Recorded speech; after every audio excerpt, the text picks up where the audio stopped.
It was the end of autumn, and the night was cold and windy. Mama asked my sister and me to take the road to the end of town to get a bucket of milk. We're not going to have milk for much longer, kids. Rebecca, I'd like you to go get a bucket full for Mr. Callender. Yes, Mama. And take John with you. He needs to learn his way. Now, John, I want you staying close to your sister. No wandering off the trail. I won't, Mama.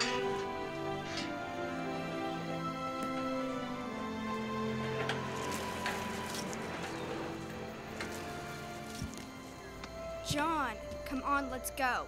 What, are you scared? I'm not afraid, I'm just fixing my hat.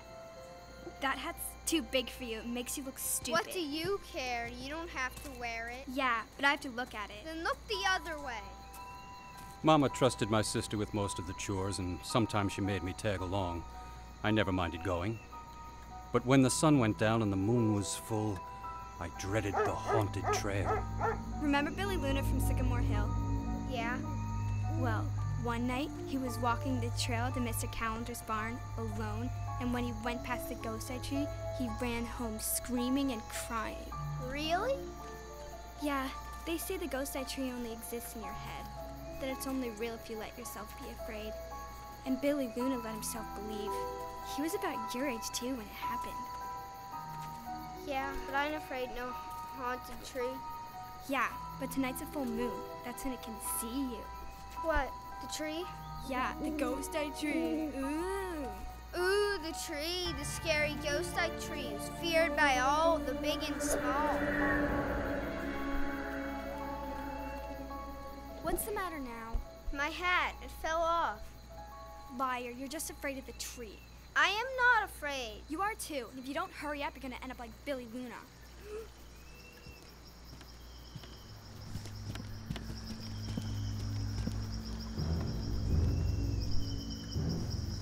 Halfway to Callender's barn, the woods grew thicker and the path more narrow. We knew we were getting closer to the ghost eye tree. Do you think it's true about the ghost? There's nothing to be scared of. It's just an old oak tree. Yeah, there's nothing to fear in an old tree. Did you hear that? Yeah. I'd never seen my sister so scared before. Do you think you can see us? Forget it. We have to get the milk. Let's go. She grabbed me quick and pulled me into the woods. And we ran past the tree as fast as we could. Nothing happened. We felt so good that we started to sing. There's no such thing as a ghost eye tree. There's no such thing as a ghost. There's no such thing as a ghost eye tree. There's no such thing as a ghost eye tree. It's all in your head. I pulled my hat down over one eye to look tough. Tough like Mike Barber in the movies. I'm tough. Real tough. What did you say? I didn't say anything. Yes, you did. I heard you mutter something to yourself. I did not. Well, push up your hat and keep up with me.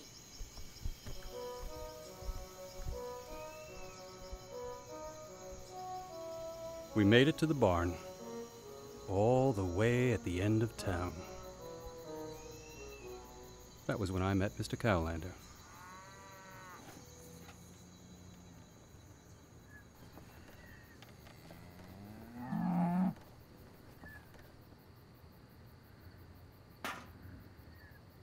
Now, that's a mighty fine hat you got there. Would make a good milk bucket. Nobody's putting milk in my hat. What's that you say, young man? I didn't say anything. Yes, you did. You're muttering again.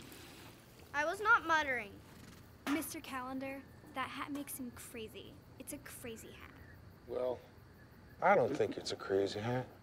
Come on, Becca. Let's go. We gotta bring Mama the milk. Thanks, Mr. Callender.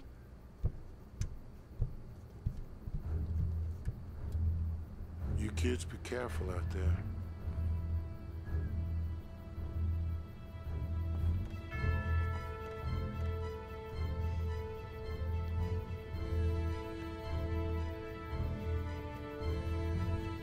We couldn't walk fast because the milk slowed us down. I thought of Billy Luna and his trip through the haunted trail. We were halfway home when I let my mind get the best of me.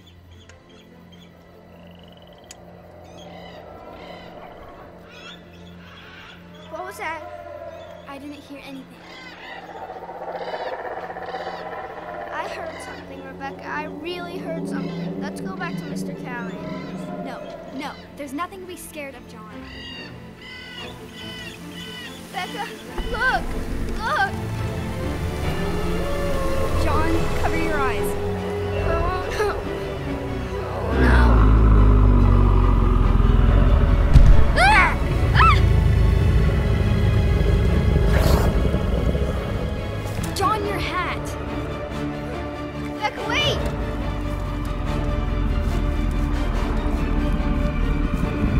Becca, behind you! Becca, run! Run! Come on!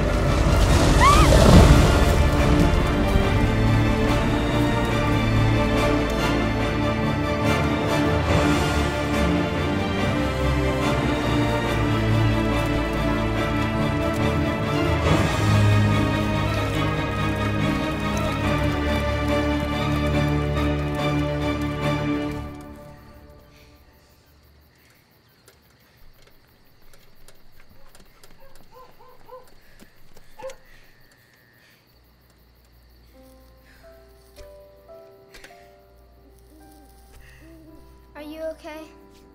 Yeah, just tired is all. What are we going to tell Mama about the spilled milk? I'll put some water in the bucket. She'll never know the difference.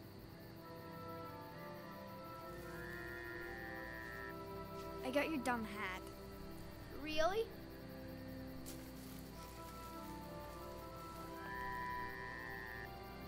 You were really brave back there. And you didn't even need this. I'm tough. Yeah. Real tough. You mean it, Becca?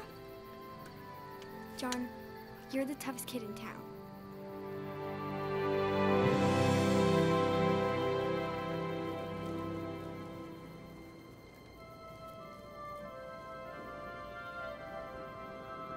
Of course, the tree will always be just a tree, and the walk to Callender's will always be just another walk. But the legend of the Ghost Eye Tree will live on in the hearts and dreams of children who dare to let their minds run free.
not that bad.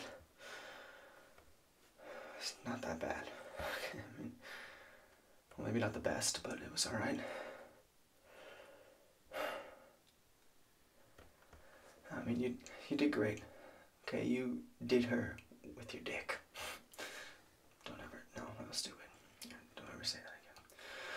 Alright, just go out there and just do it. You got this.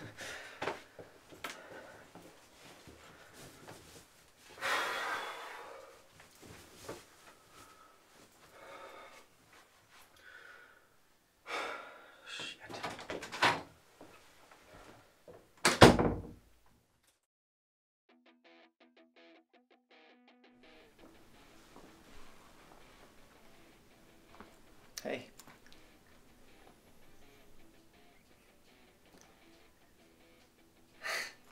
It's a good song that you're listening to.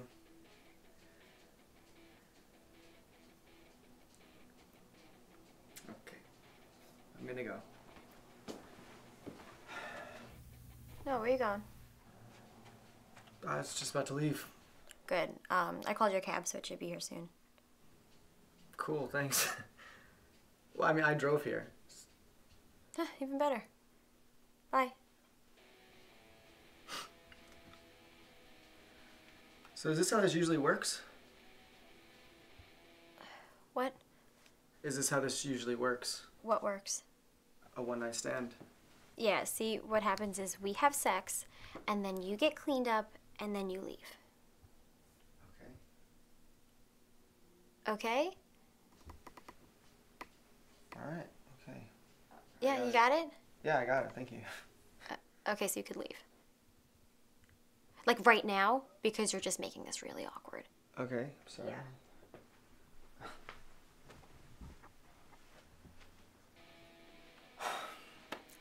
Alright, I just gotta ask, why'd you pick me? Dude, really? Yeah, I just mean, like, out of everybody at that party, why me? Because this is a one-night stand. You are just a hookup. Okay, I don't even know your name. Oh, I'm Jeff. And your name's Sarah, right? Yeah, but... Ew! No, I do not want to know your name. You're supposed to be a random guy that I have sex with, okay? Why can't you be like the rest of them and just leave? I don't know, maybe because I saw something in you? And you must have saw something in me, otherwise why would you pick me out of all the other guys at that party? And there were better guys there. And the way that I know that is because... Well, I mean, look at me. I'm a nobody. I'm awkward, I'm not funny, I don't even know how to handle a one-night stand. Look, I'm just not the type of guy that can have sex with someone and then just act like, I don't know, I'm afraid of the commitment or whatever. It's like, I'm the guy that no girl wants to be with, so I just want to know, why me? Maybe I'm being a complete bitch right now, but I got hurt tonight. And I wanted to make myself feel better. So I saw you standing there, and I said to myself, just go with it. I thought that would make me feel better, but I'm usually wrong. I mean, I'm sorry if I hurt you. It wasn't you. I usually do these things to myself. You know, I just wanted to have one good night to remember.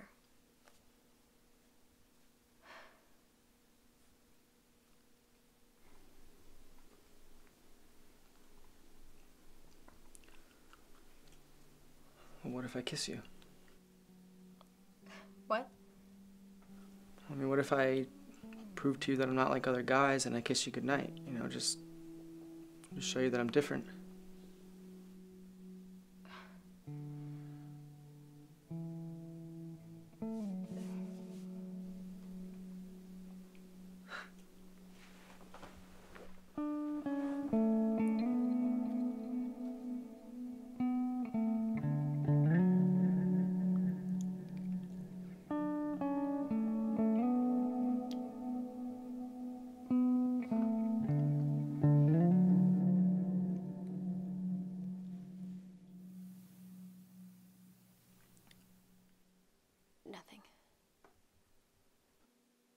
Nothing?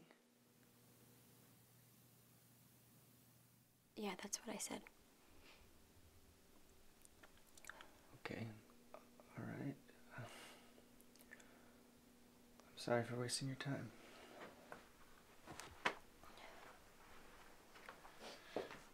Hey, Jeff. Yeah. You could stay if you want. I mean, I have nothing else to do, so if you want, we could, like, I don't know, watch a movie or something. Well, I mean, it's getting late, so I should probably just go home. All right, then do what you want then.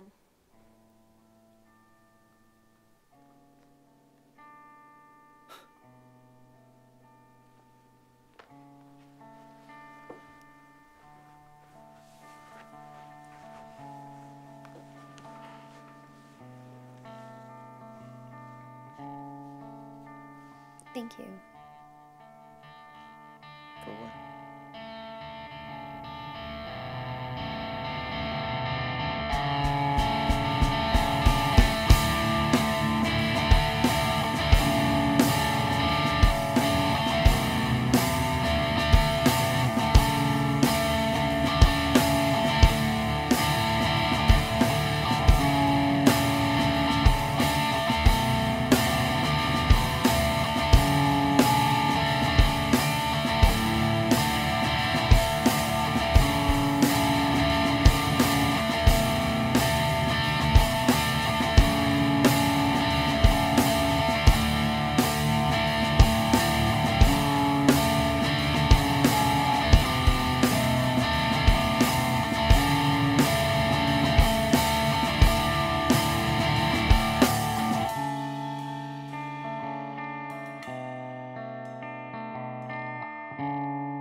Will you play a couple Blink-182 riffs to play us out today? If you want me to.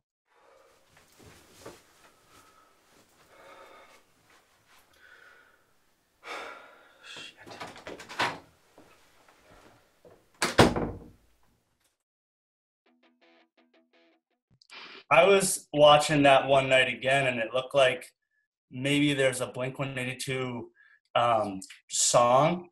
So, you know what's funny? Is, you ever heard the band called Modern Baseball? Sure. So me and Crystal went to the Paramount to see Bayside, and they open up for Bayside. So as I was listening to them, I said, you know, what's the worst that's going to happen? So I found their Facebook, shot them a message on Facebook to be like, hey, you know, I saw you guys live. Wanted to know if you guys will be okay for a student thesis film, and they gave me like the permission to use a song. It's a good song that you're listening to. I really love the tone of it, actually. And it really reminded me, I love those like indie relationship-y things. Like it really had this like Kevin Smith, the way Kevin Smith deals with relationships in his films. Like I definitely picked up on a vibe of that watching it. Was that like an influence on you at all, or? When I pitched my senior thesis at Five Towns, and I said, Zach and Mary makes a porno meets Dazed and Confused. So really out there. You captured it really well, man. I mean, that's not an easy thing to do, and you actually really got a unique thing there with that, which was pretty awesome. Yeah, Lisa and James were great. They were awesome. You know, we definitely rehearsed. You know, I think we've been rehearsing for like a month before we shot that. I was just about to leave. Good. I called your cab, so it should be here soon. Cool, thanks. Well, I mean, I drove here. Even better. Bye. I noticed at the end in the credits that you wrote, directed, and shot it. So I was curious about why you approached it, you know, in that manner, to just kind of do it all, and then how you might lend some advice to our students. I honestly recommend them that, you know, if you're directing, you're writing, or you're producing something, you know, as most, you know, indie filmmakers, all these, you know, when you're making student films, they're pretty much everything on this set. I recommend, you know, getting a cinematographer and doing that. It's definitely way easier. And the way I approached it was the least amount of takes I did on that shoot, I think, were like 14 or 12 takes. And that's a little rough because, you're on such a time schedule. But the reason why I did that was because I did 5 or 6 takes just straight up in cinematographer mode, where I was just trying to look at all the lights and everything. And I remember having discussion with my actors being like, by like take 5 or 6, we're going to really start nitpicking it. And they actually had a really good time, Lisa and James, and they actually kind of quite liked that because they were able to try different things. So it was definitely time consuming. It was only one camera too. So it's definitely a lot. But it was a really fun experience. I really did enjoy it. And then I think having great people to work with the crew I had and the actors that supported me, that was awesome. So. Okay, so you could leave. Like right now, because you're just making this really awkward. Okay, sorry. Yeah.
It was a morning like all others. My head hurt like hell and my mouth tasted like the business end of a commode. I'd only been up for half an hour and I was already half in the bag. I didn't expect any trouble that morning, but like a fat kid craving pastry, I seemed to have a nose for it. Special delivery for Jack Haggerty. Hold on. Last time I heard those words, some big six with a bomb tried to slip me the fatal Mickey.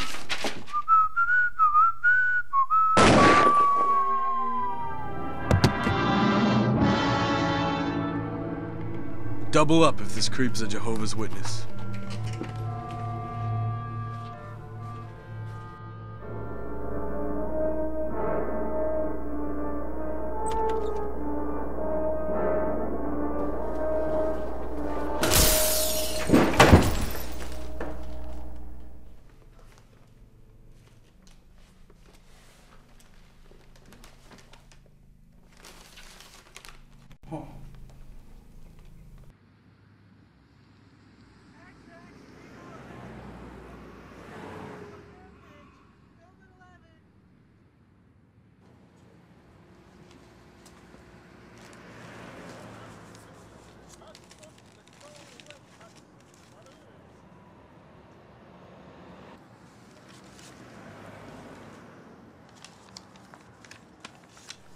Dear Jack, by now I'm sure you assume me for dead. However, I assure you that I am very much alive. I cannot tell you the details of my disappearance, but I must assure you that the less you know, the safer you are. Take the contents of this package to Malone. He'll know what to do. Earl. My brother Earl. I haven't heard from him in months, and the only souvenir he sends me hardly makes a decent paperweight.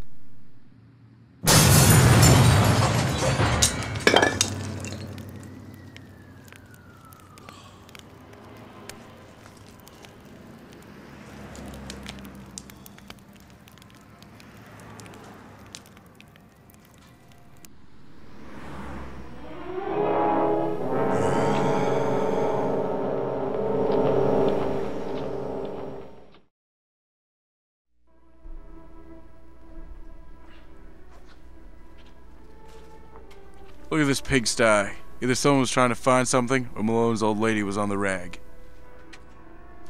Malone always kept a journal of his pursuits hidden in an old Bible. Clearly, these goons didn't go to Sunday school.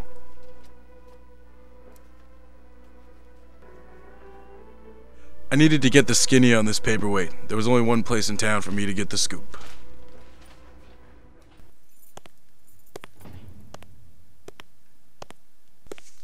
Which one of you gents can tell me about the Onyx Lager?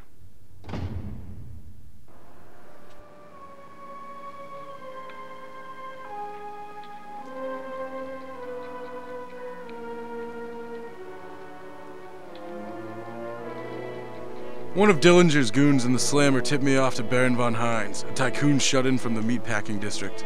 I can't imagine why that crowd wants this bathroom ornament to begin with, but it seems to be worth something to Malone.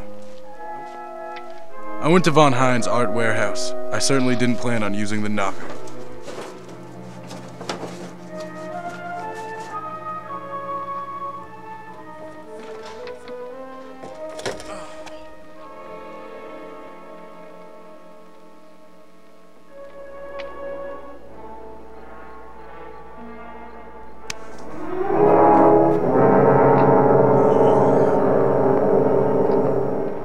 You got any gum?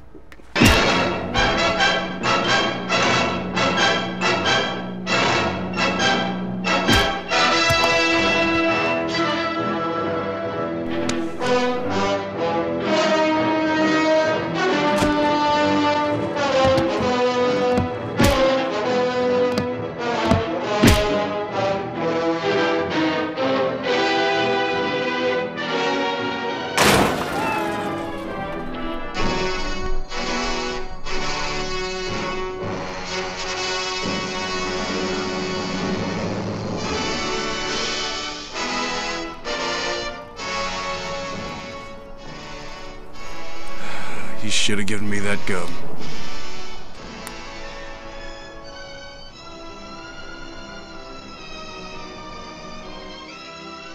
If the Baron has any more brutes like this, I'm gonna need a bigger gun.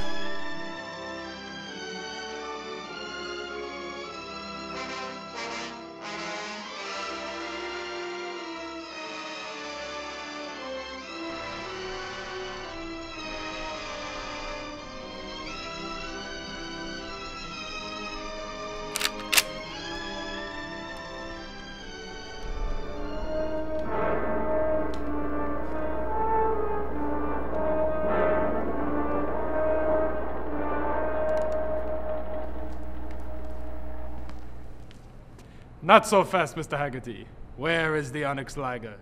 Where's the rest of your glasses? Very funny, Mr. Haggerty. But what you must realize is that Zwick can make very short work of Malone if you do not cooperate. Looks like you made short work of the buffet. Yes, Mr. Haggerty, I have an appetite for many things, including priceless artifacts. And steak dinners. Yes, Mr. Haggerty, we have established that I'm an ample-sized gentleman. You're fat. That's it. Zwick, come quickly! Zwick ain't coming. He's as cold as the metal in his mouth. So it is between me and you. Give me the Onyx Lager, or you and your friend will die. I had enough of the fat man's malarkey. No! No!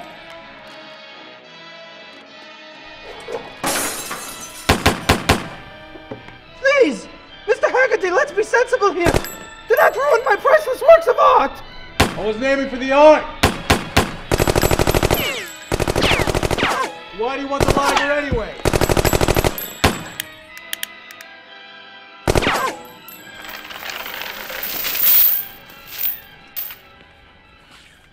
Give it up, Baron. You're outnumbered. Gentlemen, surely we could work out some kind of... Not a bad shot for a Cyclops. I like what you've done with your face. I'm still alive, Jack. Unfortunately, you won't be once I get the Lager. You see, Jack, I'm a spy. The Nazis need it to power their war machine. That's why I tried to find your brother. He had the Lager. But since you have it, why don't you hand it over so I can repay you for that bullet in the back? So I was kind of hoping you forgot about that. Let's make this easy. Just hand it over. Face it, Toots. There's two of us, one of you, and last time I checked, you were down an eyeball. Malone, I'd expect this from Trace Bullitt, but from you? Sorry, Jack. Been waiting half my life for this. It's too good to pass up. This broad is bad business. Think about what you're doing, Malone. I have. And if it means choosing between a fine piece of tail or a drunk like you, I know where my priorities are. The Liger. Go suck an egg. Have it your way.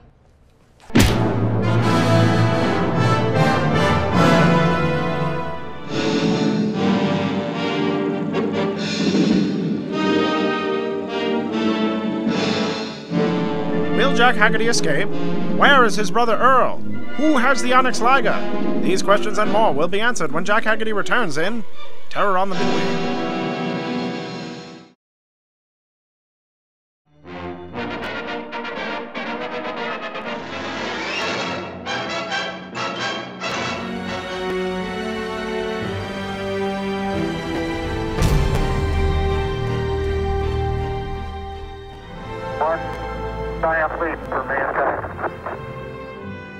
Thank you so much for joining us, man. We appreciate it. No problem. What's going on? Oh, just hanging out here watching like dozens of student films from years ago, usual. Cool. The only trilogy we got to watch when we were reviewing these student films was Hard-Boiled Haggerty Parts 1. Oh, boy. Sorry. I also can't stand it when I come into work and some guy's in my office with the intent of putting a bullet in me.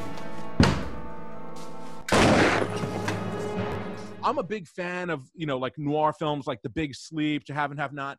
So that clearly was an influence on what you were doing, even down to like the typeface. Yeah, the first one we did totally for fun. We were just bored and we kept shooting these stupid trailers for movies that were never going to be made. And we're like, let's just do this silly thing. And somehow it did really well at the film festival. And then the second one did really well the next year. And then that third one ended up being like this summer workshop project that year. And I graduated, so it was like, oh, cool, I get to do another thing before I'm set off into the real world.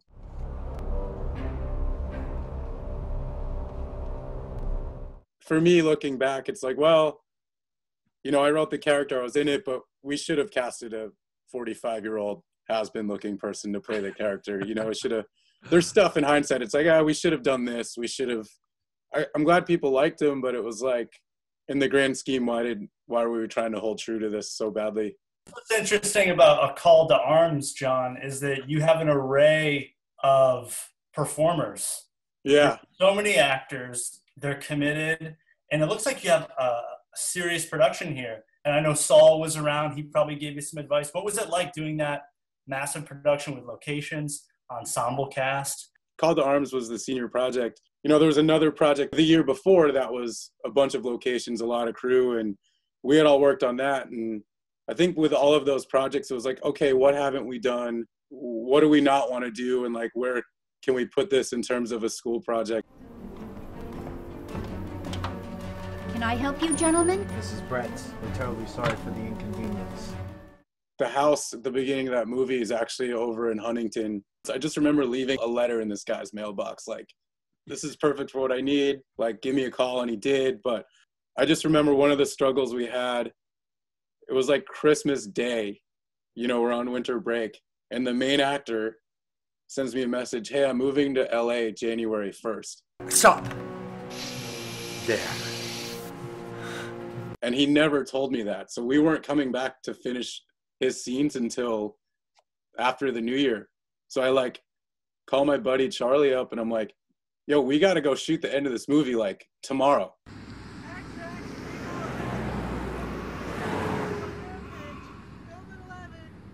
Yeah, there were moments also in the series where you had guns and I think there were some railroad tracks involved. Yeah, it's definitely pretty challenging to get some of those things done safely on a student level production. Yeah. Can you speak to how you pulled those off? Yeah, the railroad track, we looked at train times and found one track that said, here's a train at 6 a.m. and here's one at 5 p.m. So I laid down, I was like, you're going to help me if something happens, right? We're going to... Some of those locations, like the docks in the third Haggerty movie, we drove around, went to all the fishing piers around Long Island that we could think of. just started asking boat companies if they could help us out. Same thing. I mean, it was just grinding it out till someone said yes. You know, we had this idea. One of the bad guys swings away on a crane, and we talked to the owner. We're like, how do we do this? I mean, this poor kid, he was like safety chained like 4 different places onto that wire. So like, God forbid something happened. We're like, okay, he's at least going to be on this thing. But it was all like literally stuff like we have never tackled or thought about. I work as a camera assistant now, and in the real world is like there's a department kind of for everything, and there's someone dealing with all of that stuff. In hindsight, yeah, some of it wasn't the smartest thing, and some of it was like I have to take this risk to do what we want to do. I don't recommend doing any of that, by the way, but that's yeah, especially in light of some history that's happened since then. Yeah, I mean, there was just, you know, we didn't know better and we were young, and you know, some other things, like you said, have happened since, and it's the hindsight part again is like we shouldn't have done some of those things, but it was fun to do. I'm not gonna lie. We had a good time doing it.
Yeah.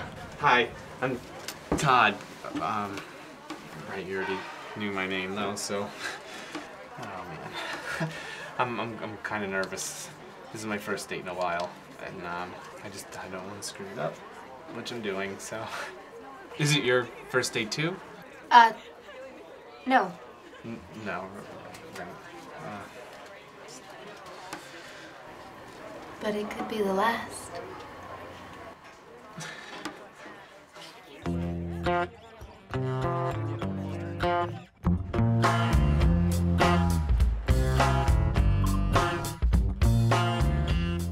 Hey, Louis. Yeah, you must be Melanie. Yeah, it's nice to meet.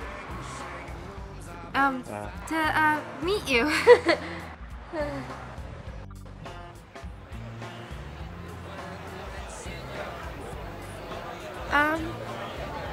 Are we going in here?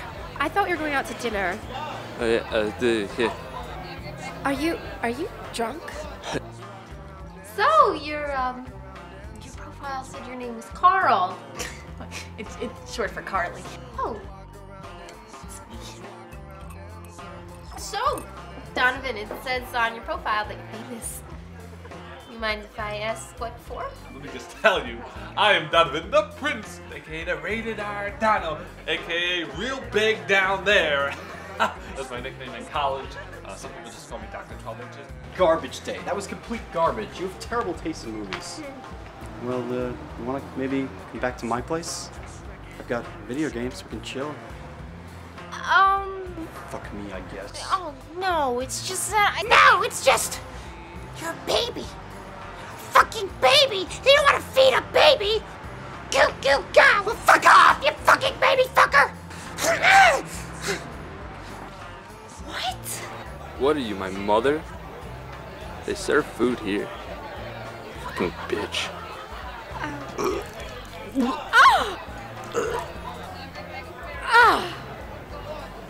Hey, can I borrow your shirt? Yeah, I'm sorry. I'm gonna have to leave. I would eat the shit out of your pussy. There aren't even names for the positions that I put you in. About to make out with a black girl after this. Okay, that's very cool. Yeah. Yes, I am cool. Now allow me to show you something. I did this on my first wife. She's dead. You will not be the same, little sushi. So you work for YouTube? Yeah? Yeah, the ladies love this one. Yeah. Tear it up. Tear it up. Yeah. You should see me naked. Okay. Pinkies up. What? Walk around in circles, walk around now.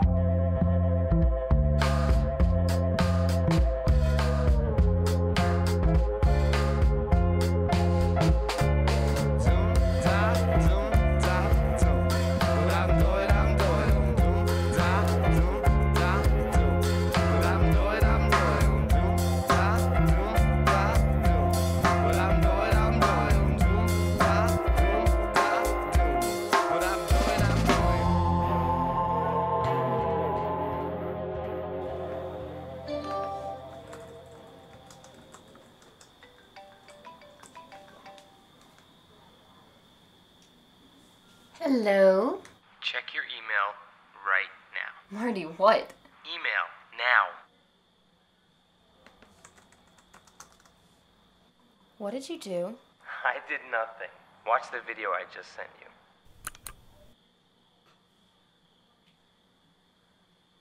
Hi, Warsman Reviews here, aka Dotterman. P.S. Rubbing my nipples because it's Rubbing My Nipples Friday! Put your pinkies up, ladies and gentlemen, in a sign of respect. Anyway, I'm here with another video this week because I went on one of the absolutely worst piece of shit date with a whore named Melanie. Or should I say, always on her knees. OMG. She was a filthy slut. She's a bitch. And she is a fuckface dick sucker. She was absolutely awful. She denied me and she made me feel like a big piece of John Williams shit. She should want a piece of me, the rated R Donald, the prince. Look at that. Look at that. You could balance chicken caviar on that. Look at that. 1, 2, 3. Seriously. Anyway, the date was horrible. I rather wipe my ass with a candy bar. And quite frankly, I am pissed off. Yeah, go find her and beat the shit out of her fucking little midget ass. You have got to be kidding me. Oh, that's amazing. Hi, Warsman Reviews here. Seriously, if nothing else, at least you got an internet shout out. I can't imagine why you didn't think he was the one. Come on, Mel, lighten up. All I'm saying is, I think you're wasting your time with this online dating crap. It's not a waste of time, Marty. I'm just trying to meet new people. What for? You've got me. So what? Stuff with Colin didn't work out. You move on. You take some time to work on yourself. You've been so good. I honestly don't think I could have made it through this without you. You really think I'd choose him over you? I mean, he was your best friend. Was. And then he cheated on my other best friend. Look, I have one more date this week, and if it doesn't work out and he turns out to be a total freak too, I'll give up on this whole thing. How does that sound? I wish I could say promising.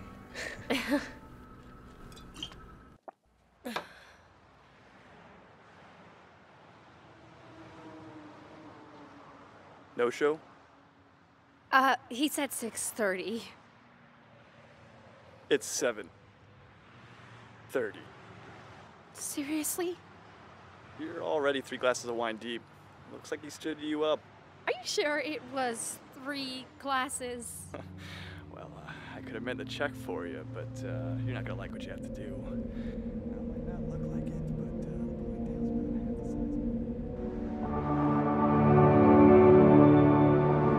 Red or white wine? Red. Definitely red. Please, another bottle of red wine for myself and the beautiful lady. Right away. Thank you. Fucking cockblock. I am Melanie. I'm David. It's really nice to meet you. Please. Sorry I was late. I got caught up in something. Oh? I stopped to watch the sunset. Did you see it? Yes. Wait, you stopped to watch the sunset? I'm a little complicated. I like sunsets. Noted. I'm a little complicated as well. I've been on a few more of these dates than I like to take credit for. I like complicated.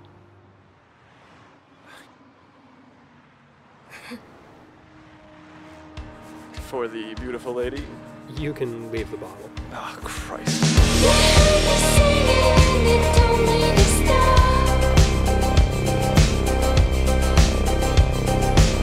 Quit these pretentious things and just punch the clock.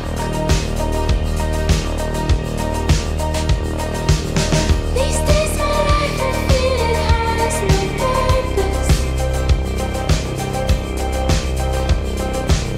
But late at night the feelings swim to the surface. 'Cause on the surface the city lights shine. They're calling at me, come and find your kind. Sometimes I wonder if the world's so small that we can never get away from the sprawl. Living in the sprawl, dead shopping malls, runs like mountains beyond mountains, and there's no end in sight. I need the darkness, someone please cut the lights.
Oh, hey, Mel.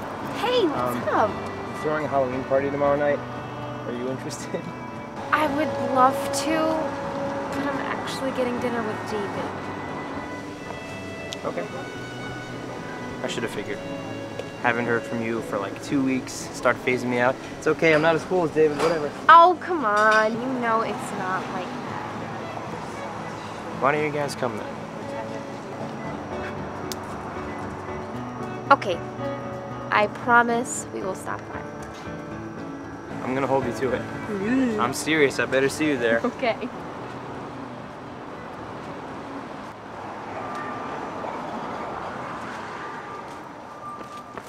Oh my god, I am so sorry. The chips are probably all crushed. Oh, look who it is. Can't believe I ran into this piece of garbage again. Lewis, right?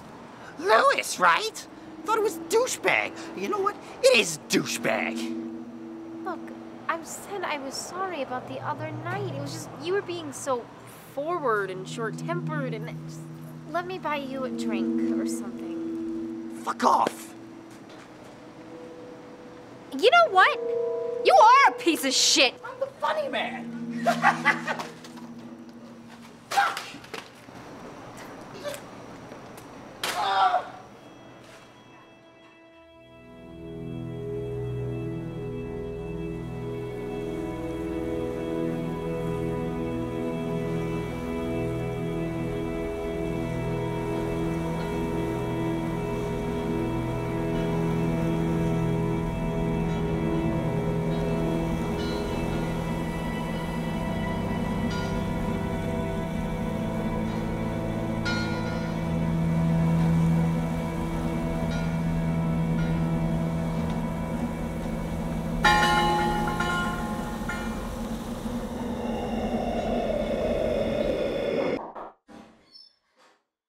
You're welcome to come in. Well, it's always polite to be invited. Oh, such a gentleman.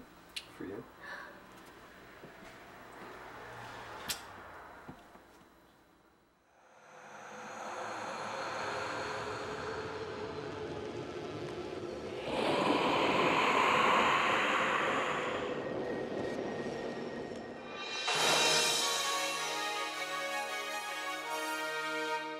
Good evening. Today is Tuesday, October 30th.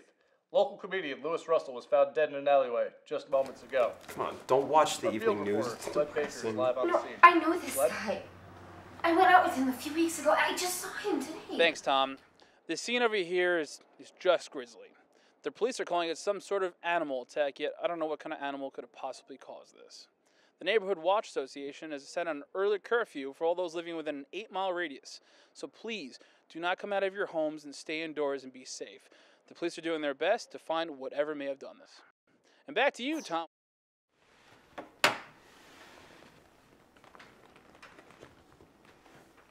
You okay? Yeah. We didn't exactly part on good terms, but nobody deserves to die like that.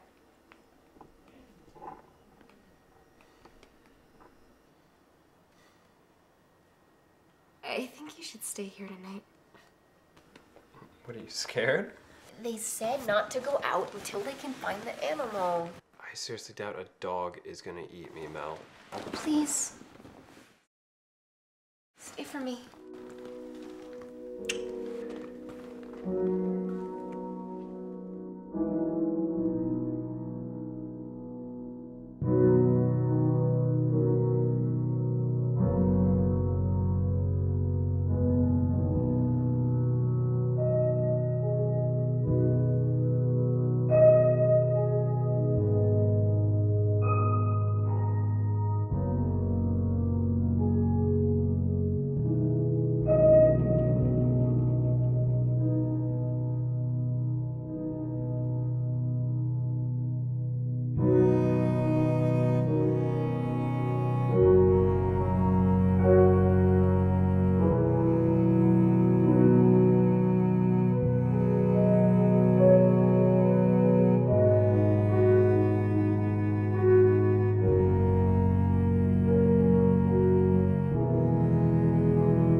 Was the worst thing I've ever seen. Like, she's trying to get up, and both her hands and her knees are practically scraped off of her, and I'm thinking, wow, my best friend is seriously hurt, and I can't even move. And I just froze, you know? Jeez. What about you? You brought it up. The worst thing I've ever seen. I wouldn't even know where to start. Oh, come on. What? A copy boy has really seen that many terrible things. Articles don't count. I'm not kidding. I've lived a long, crazy life. rough childhood? Not exactly. Well, come on. You never tell me anything about yourself. I've told you lots of things about myself. I told you where I work. I told you I'm kind of old-fashioned. Yeah, but what about your childhood? College? Anything?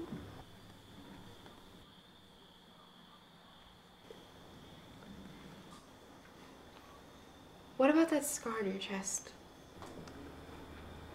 I don't really want to talk about that. Come on, it's not like I can't handle it. It's not really something I enjoy talking about. Not even with me?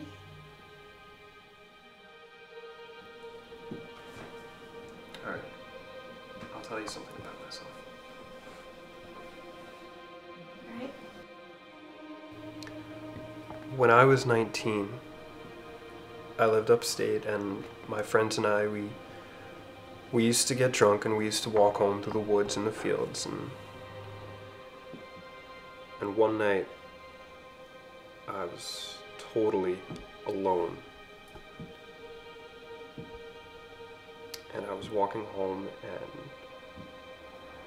I felt this disgusting shiver run up my spine. It was the beginning of spring. I figured it was just a chill left over from winter. So as I'm walking along, I start to get the feeling that there's something behind me. So I turn around and I yell into the darkness, "Who's there?" There's nothing. So as I turned around to keep walking, that's when I saw them. These bright red eyes fixed on me. I was so drunk I figured I had to be seeing things. But then they started to move. This thing stepped into the light and I saw its face, its horrible face.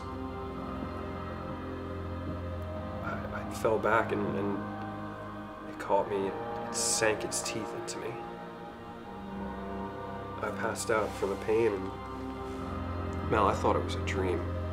But when I woke up, I had this. You're kidding, right? You think this is a joke?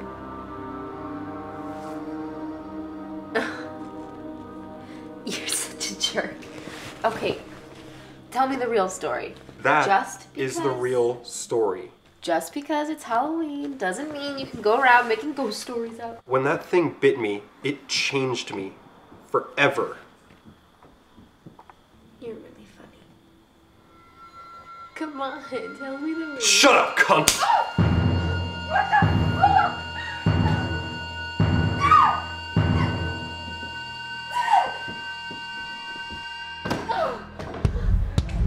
You still think I'm kidding now? Get rid of my apartment. No!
911.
Slow down. David, Slow please, down. Answer me!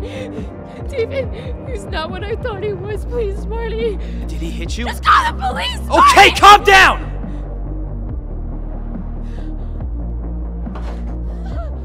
You stay away from her, you son of a bitch!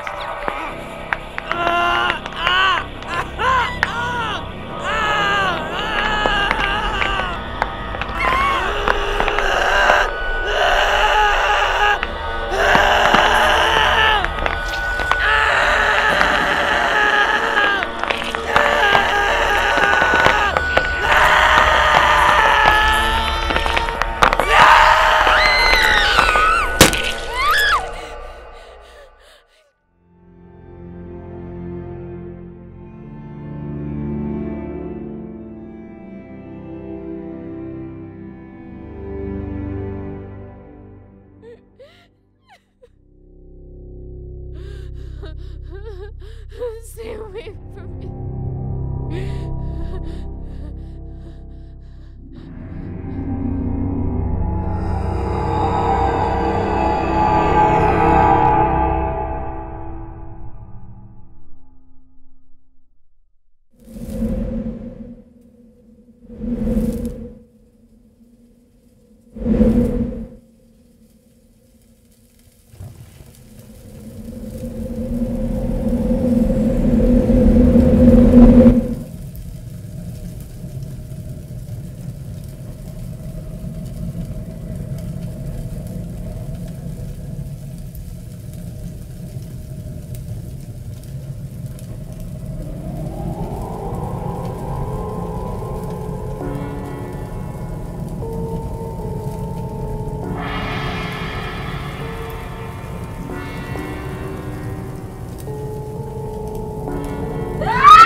Calm down for 1 second. I'm trying to tell you something. I don't want to hear anything you have to say. You don't understand. You can't even begin to understand what I've been through. Hundreds of years of torment and suffering and searching for that one person who could break this curse. I wasn't lying when I said it changed me. That bite, it took something from me. And I've been searching for an eternity to get it back. I just wish you could realize how much you helped me. You saved me. Look at me. Look at me! You never cared about me. You were just using me. You saved me. Go to hell. I don't have to be in hell anymore. Yes, you do.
Melanie?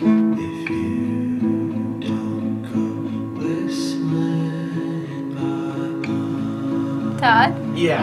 Hi, I'm Todd.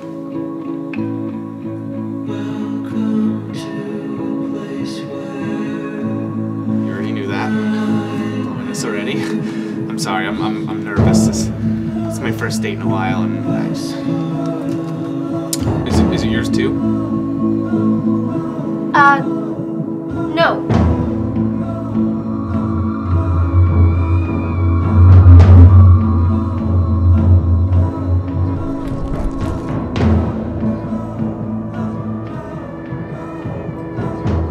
But it could be the last.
playing tonight, man?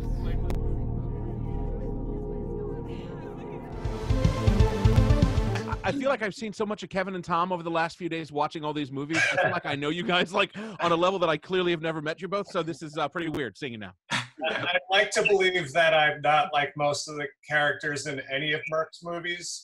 To being me. I am exactly like most of them. Well, I roofied you. Well, first of all, whose choice was it, Merc? I'm assuming it was yours, to start off with, as I mentioned, I'm a big music person, that Bee Gees song, which is like such a great prior to disco Bee Gees song. I've got to get a message to you. Convenience is kind of based on my experience working retail and just like those weird customers that'll come in right before you're about to close. That song actually played at the store. It was Tuesday morning. It played there like every night. So I was like, that's going in the movie.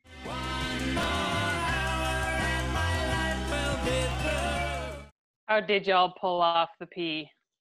That's a bottle of Gatorade, yellow Gatorade, the one that you can like squeeze. So Melissa's just holding it and squeezing it. That is a lot of pee.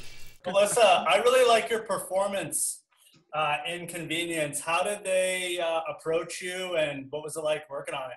Thank you. That was actually my first student film at Five Towns. I didn't know any of them yet, and actually Phil just found me from an acting class and asked me to be in a film, and I had no idea what it was about. I was very surprised when I got there. Can I help you with something? Kevin, I like how you play the straight man in a lot of these films. What's it like when you're doing takes? Do you ever feel like you're about to crack up? Yeah, I mean, it's always fun to play the person that is like reacting off of these really weird and crazy situations. Okay. Can you just unlock your doors? It depends on if I make it through the take without cracking up, or if I make it through the take remembering all my lines.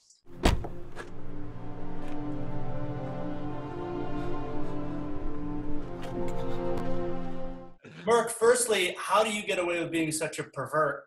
I remember having a lot of doubts about that film all throughout. Like, I remember giving the script to Kevin. Man, I know this is like a weird script. Like, you want to do it? And then actually sitting with him in the Mac lab when I had the finished edit, and I showed it to him. And I was like, dude, is this like funny, or is this just like weird and people are going to think I'm a weirdo now? This is fun, okay? It's fun. But I think, like, I mean, I remember when you first told me about it, and I was like, yeah, this is weird, but like, let's figure out how to make a weird thing funny. And I just felt like you wanted to do something, and if you wanted to do it that bad, we should like support it. And if it meant us kissing, then you just gotta do that. You gotta support your friends. You gotta kiss your friends, man. Yeah, you gotta kiss your friends. Hey, Merc, how is your approach different to Blind Date? Because, I mean, obviously it's significantly longer than the other ones. I mean, it's a 40-minute film as opposed to like a 7-minute film.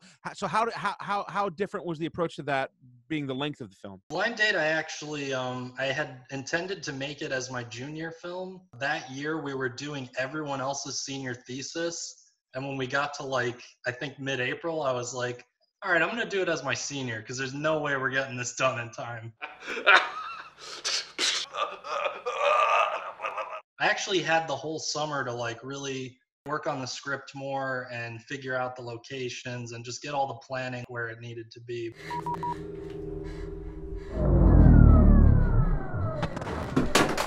Well, Hurricane Sandy also happened in the middle of that shoot. Yeah, that's right. The Sandy storm happened. Was it the last week we were shooting? It was like we were almost done. Yeah, we had to do the Northport exterior stuff, and that was trying because Northport was underwater for a while. And I remember being nervous if I had enough gas to get to each location because there was no gas. That's right, the gas line. Yeah, it was trying. What's going on? What's happening? Can y'all talk about what it's like participating in one of these timed challenges, the 48? So Making Friends was our fourth time not sleeping for 2 days straight and trying to make something. It started out as just like a cool thing to do. Then it forced us to make something every year. I don't think organically I would have ever come up with any of the projects we made for the 48 hour. Now, was the school running that 72-hour competition when y'all were there, or? That was inspired by us doing that competition. Yeah, that was actually Charlie and Phil, because we did the 2012, I think, New York 48 hour. Charlie and Phil just loved that idea so much that they brought it back to the school. Why would you do that? Why is that a thing you would do? I personally think that every time we did a 40-hour film festival, it made us stronger as like a film unit. And I think that's why we get along so well and we trust our ideas so much and we're like just really connected. With so many people, we were all involved, like we got to bring this all together because that's the experience that students should really be getting is like finding the crew and finding the people to make movies because it's a lot of work. One thing that it definitely helped us do, Charlie mentioned, was learning how to work together. And I think every year we learned how to work together even better. Yeah. Like we were already pretty lucky, like our group of friends, we don't have big egos, like we're all very friendly with each other to begin with, but there's always a little bit of tension. It's unavoidable when you have multiple people trying to write a script. And these definitely helped us come together and figure out good ways to really work on our ideas and improve them and combine them together. Movies, man. I got a system.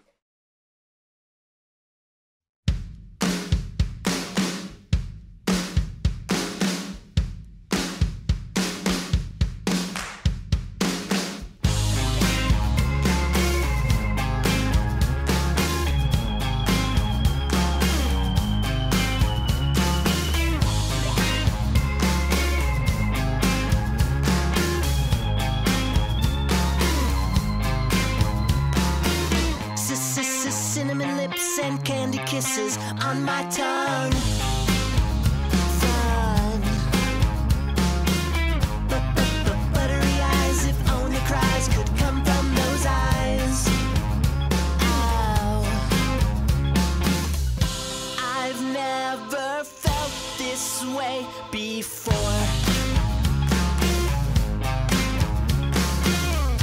I've never felt this way before.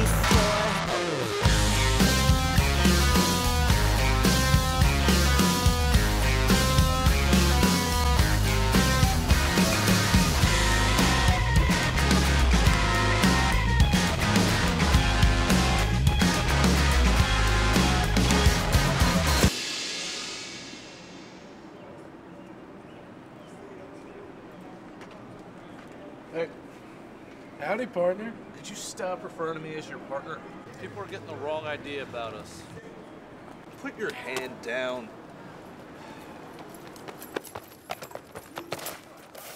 You guys have to hide me. Who the hell stuck something up your butt, mister? Richard Donahue.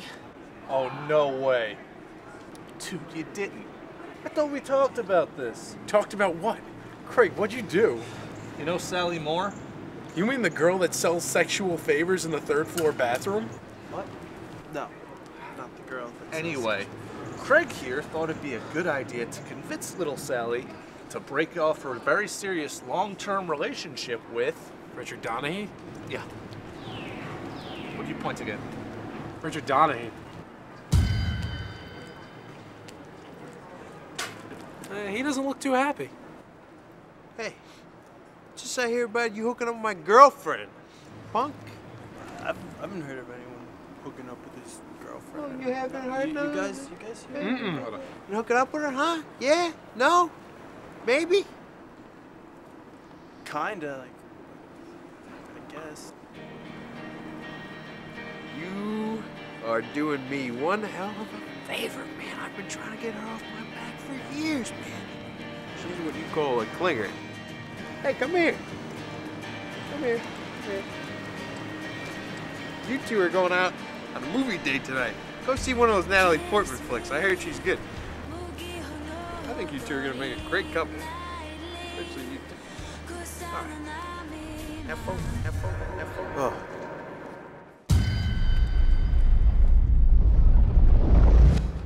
Hey, what's this I hear about you hooking up with one of my girls without my permission? All right, man, listen, I'm sorry. I just... Without your permission? Yeah. Make an appointment. An appointment? Hey, if you want to get with one of them on the 3rd floor, you gotta talk to me. Knew it. You didn't talk to me about it. Come here. Get over here. So what you two do? Nothing really, Ricky. We just fooled around in the car for a bit, and then he tried to get me to wear this kinky Wonder Woman outfit. Role play. It's some high-priced territory, my friend. Like how pricey? At least 300, bro. You should pay him, Craig. That's actually a pretty good deal he's giving you. How would you know that? Trust me, I've done my research.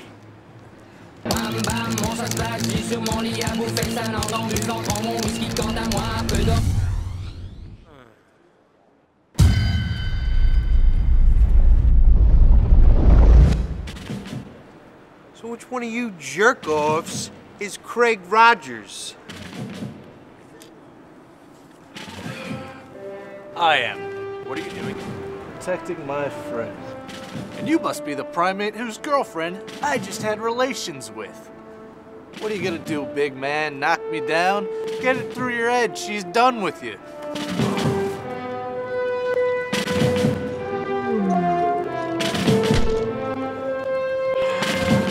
Thanks, Bill.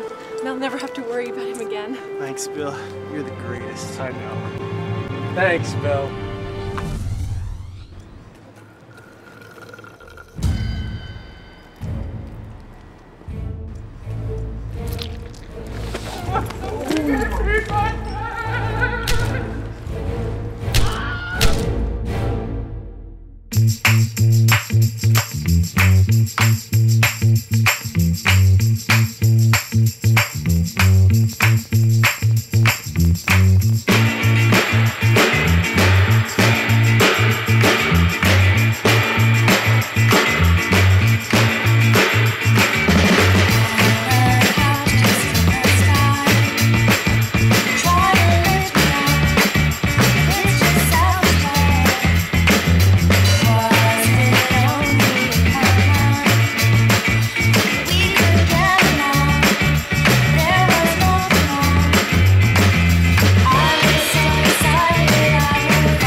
So we're going to be talking about 3 movies today: The Sally Situation, Mutual Affections, and Excluding a Maniac. With all you guys, and the first thing I'd like to talk about, if you don't mind, the use of Merc in Excluding a Maniac was magnificent. I really enjoyed the whip pan sequence for y'all to show the variety of things that he's been left out of. Where did that come from? I think in the beginning shot, I was like, yeah, we should do this in one take. Like, you know, we'll dolly in, we'll dolly back, we'll flip around. And everyone was like, Kev, you can't go 360 degrees. Like, we have to put the lights somewhere. Police are saying that the suspects may still be somewhere in the area. We are advising all. You guys chose to use that Harry Nilsson song. Whose decision was that? That was mine. That was just a fun song that I had found that I figured would be a fun, fitting way to end the movie. It was, man, because it's such like a poppy, like uppity thing for it to end the way it did. I just thought that I'm a huge fan of Harry Nilsson. And when that came on, I was like, God damn, that was smart. I didn't see it coming. There was a time when we could dance until 9:45. We never thought it would end then. So tell me a little bit about the Sally situation too. I mean, that had to be a fun one to shoot, especially, you know, right in the middle of 510. The subject matter was kind of hilarious. Yeah, that was a blast. They had approached us about wanting to shoot something in the courtyard because one of you guys, correct me if I'm wrong, but I think that was for the high school. Yeah, everybody was in there. There was a whole high schools come in. They wanted to kind of like put on a production to show like what it's like to work on a film set. And Kevin had this script, I believe, lying around, and like he kind of pitched it to me, and it was just kind of the right length to kind of shoot something, and it was possible to do it there. And then they offered us the opportunity to shoot on film. So Yeah, I was nervous as all hell, kind of like, you know, having a crowd of people around you and shooting on film for the real like first project shooting on film. With Mutual Affections, guys, I mean, I thought one thing that really struck me the most was how much you did with just two people in frame for 10 minutes. Yeah, I want to toss this off to Kevin because like this is credit to Kevin in the way that he writes and something I get a kick out of is sort of the dialogue, and there's a lot of like existentialism that goes on and of like these weird things that happen, but it's always presented just so funny to me. But yeah, I want to toss that to Kevin. We know how much hard work goes into like producing this stuff. So when I sat down to write Mutual Affections, it was kind of coming from a place of like, well, what can we do that will be relatively simple in terms of the amount of people that we need and the locations and sort of like the time that it'll just take to shoot. Plus, I just wanted to do something with Ryan. Like there was a bunch of projects that we were in together that maybe we were like, you know, would have a couple of lines with each other, but we never really like, you know, we're just sitting across from each other riffing. My dad's on drugs? Oh, no. He's just so... Oh my god. This is the fucking worst day ever. We just wanted to help each other and just and get better. You know, it was a small school, but there's still like circles in there, and we were the underdogs too because there was a heavy upper class when we came in. You know, like that seniors of like McInerney and Dino and other people like that. You know, they all look like they were on their way to making stuff. So we were just kind of like, hey, let's just show that we could throw some hands too, and we made the best stuff we could at all times. You know. Yeah, please just go. I'm sure you caught on.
Hello, sir. How can I help you? Hi. I actually lost my room key last night. Looked all over for it this morning when I woke up. Couldn't seem to find it. Okay, no problem. What's the room number? 732. 732. And what is your name, sir? Kevin McDonald. It's spelled M.C. Donald.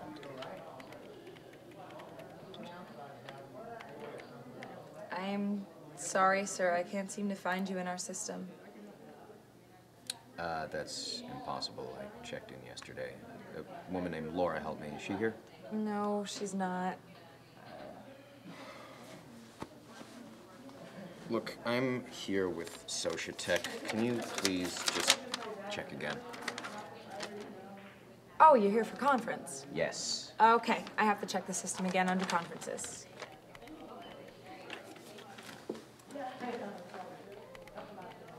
There you are. Thank you very much. Okay, guys, 117 per day are what we have to ship to the warehouse to get our percentages up by 7%. If we could double our numbers in the first and second quarter, that's going to get us exactly where we want by the end of the year. I'm confident that...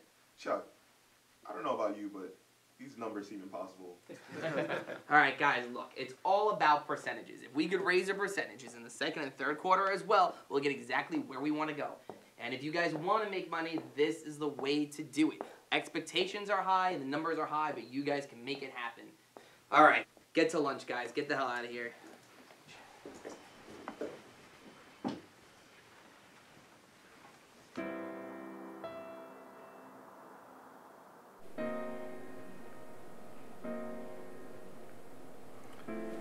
Have a good night.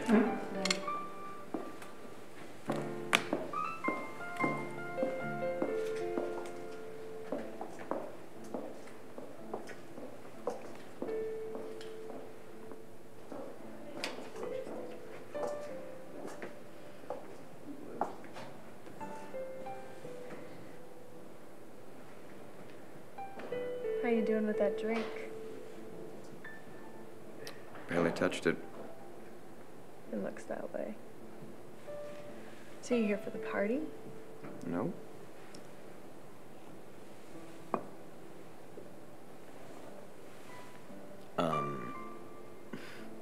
What party? There's supposed to be a huge party here tonight. You weren't invited? No. Was I supposed to be? Oh no. I just know that there's a party going on tonight, and it's a dress to impress sort of event, so I figured with the suit and tie. I'm actually here on business. I'm an executive with the company Sociatech. Very nice. What's your company do? I'm mainly in the shipping business. We ship mostly computers and software to companies like law firms, stores, hotels. It's very interesting. It's shockingly not.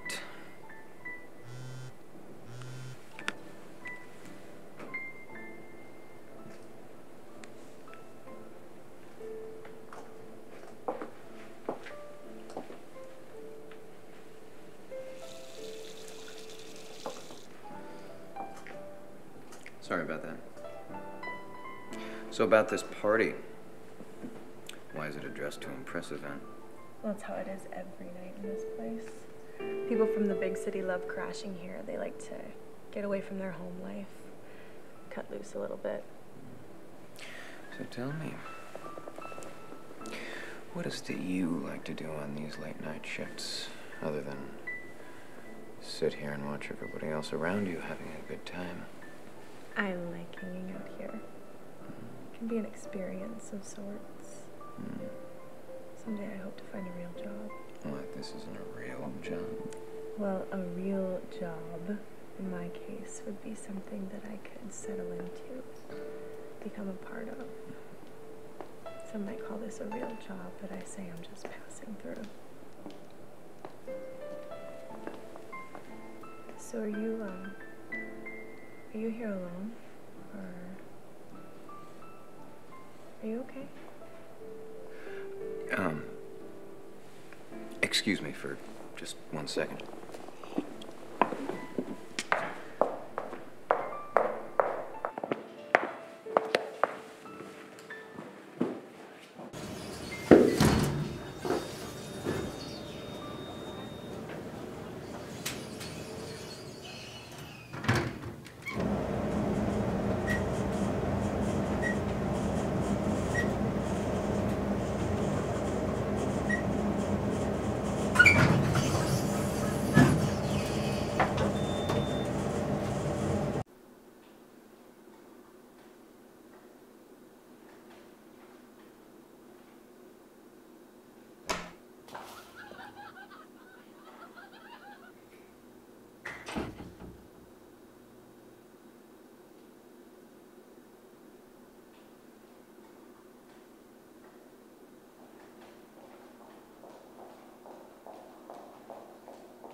I help you?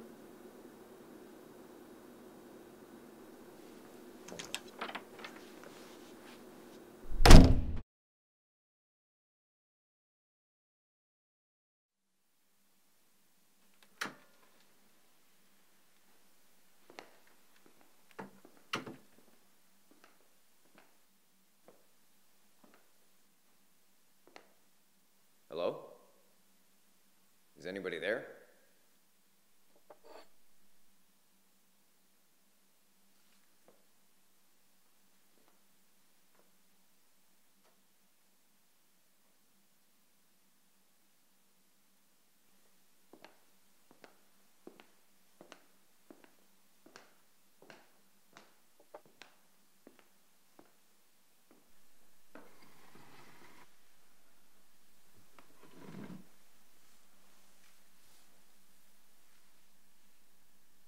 I love you. What? I love you. It's okay, you can say it.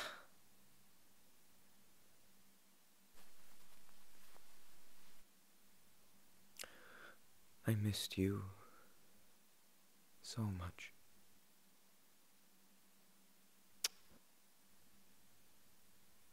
You look so beautiful.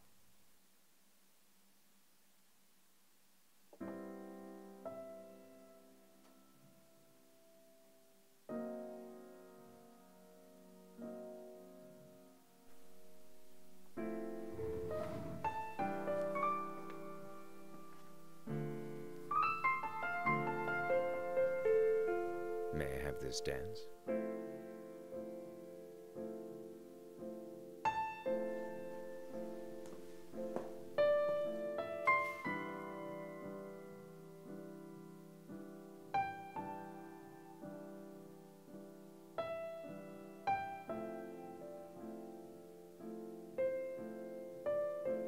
Looks like we missed the party, huh? What party? There was a party here tonight. The bartender told me about it earlier. There was never a party. I've been here waiting all night. For whom? Who do you think?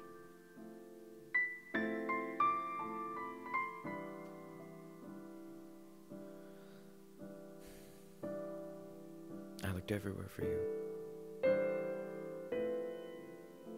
I've always been right here. No, not like this. You disappeared. You left me. Not because I wanted to. Because I had to. Well, you can't leave now. Kevin, I'll eventually have to leave. No, you won't. I won't let you.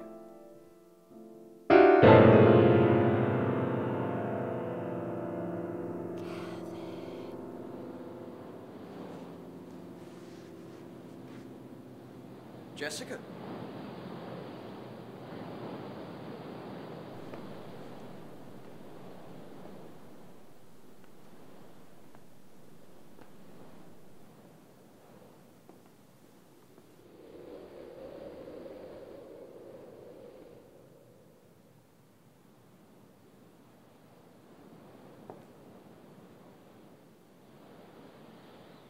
Jessica?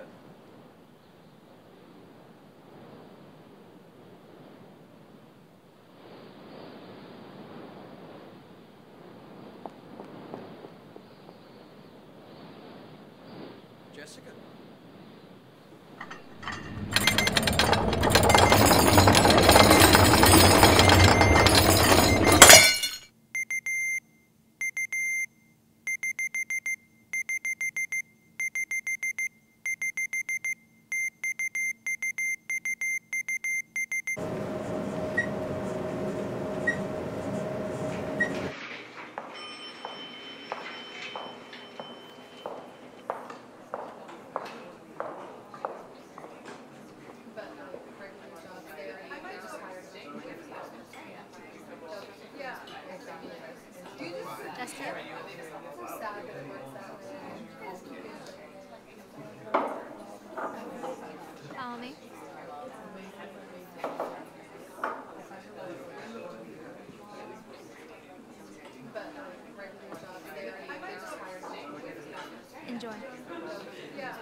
Sir, you okay?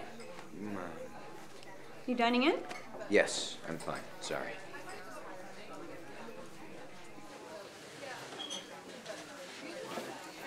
Can I start you off with something to drink? Yes. I'll have an orange juice. Okay, I'll be right back.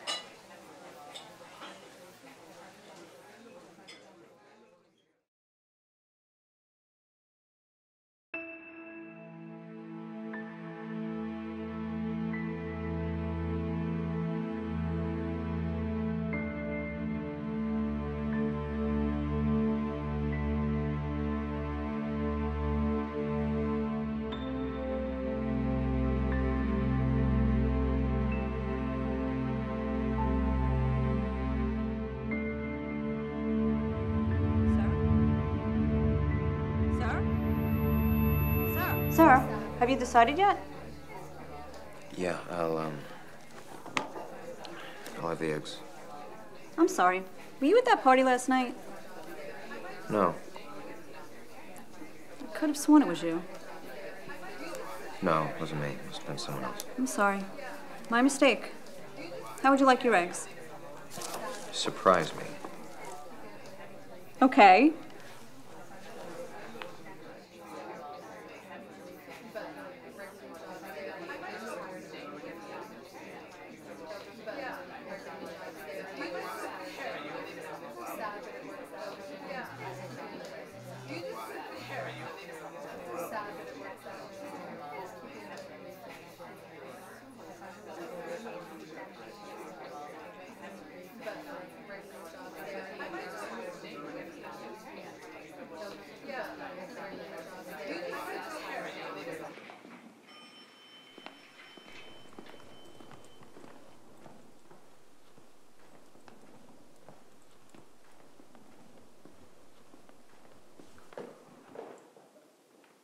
Hello?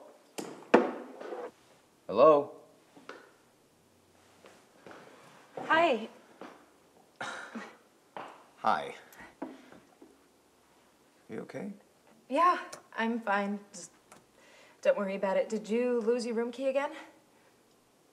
No, actually, I have it right here, and I am ready to check out.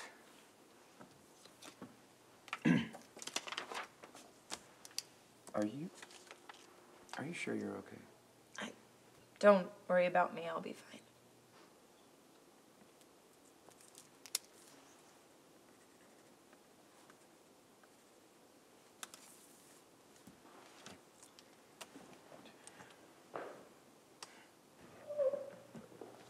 I hope you come back soon.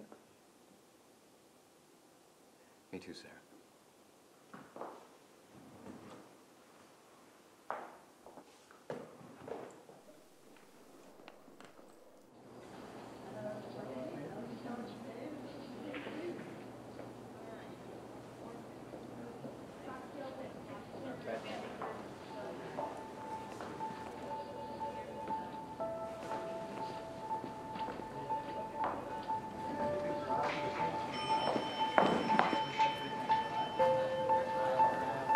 Yes? I'm so sorry. I thought you were someone else. Well, I'm sorry I'm not the person you're looking for.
voice message. Hi, Kevin. It's Jeff. Your best friend and lawyer. You've been annoying my text messages and my phone calls all weekend, so you forced me to do this over your voicemail. Jessica wants full custody of Sarah. We have to go to court. I'm so sorry, Kev. Please call me as soon as you get this.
Well, thanks for joining us, Joe, man. We appreciate it.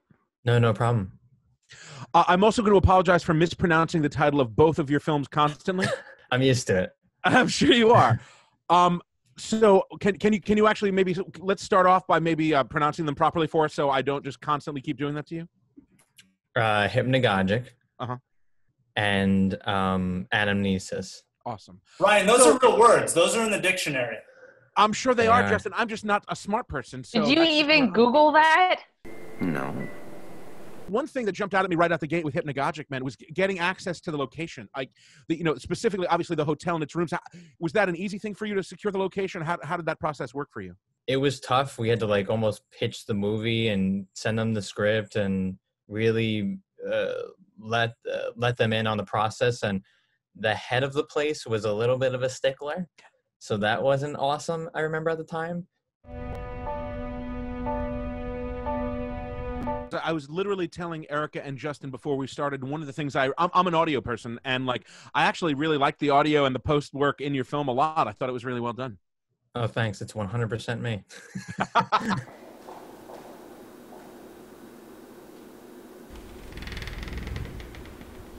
You can tell that you're a serious filmmaker and that you're very mature at the time when you made this. What was maybe the biggest creative challenge, whether it's working with actors or planning or any of that stuff? One of the things was an ongoing joke on these two movies was I would go, "That was amazing. One more time." And the other thing I would often say to them is, "I got it. Are you okay with it? Did you get what you want out of that?" And a lot of actors love that. They love that one more take for them versus you already having it. So if you have the time and you can do that, I worked with a lot of actors who had a lot of experience before them. They go, "I've never been asked that before, if I'm okay with it." And I would always give them that one more. And then a lot of times it would end up in the movie. So that was really something that I really felt that it was as important for them to get something out of it as it is for you to get something out of it. Because everybody's working for free in film school. I know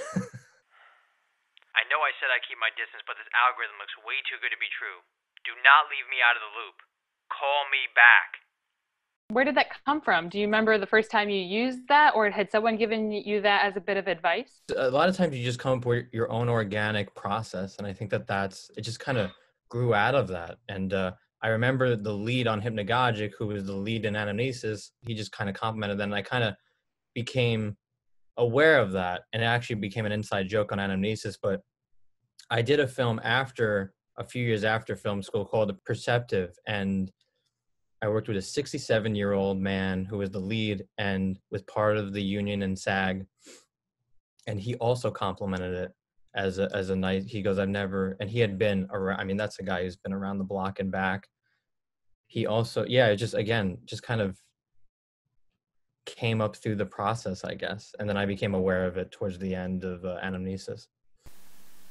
I love you. What? I love you. The most difficult thing looking back was definitely the lead actress.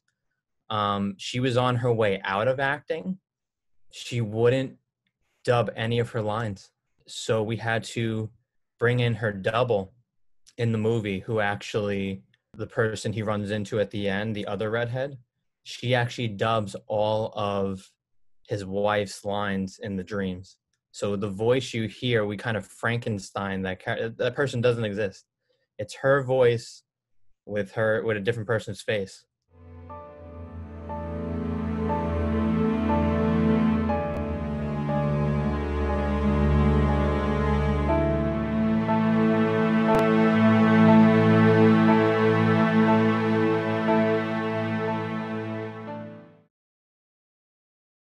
Beth page? We have to go to Beth page?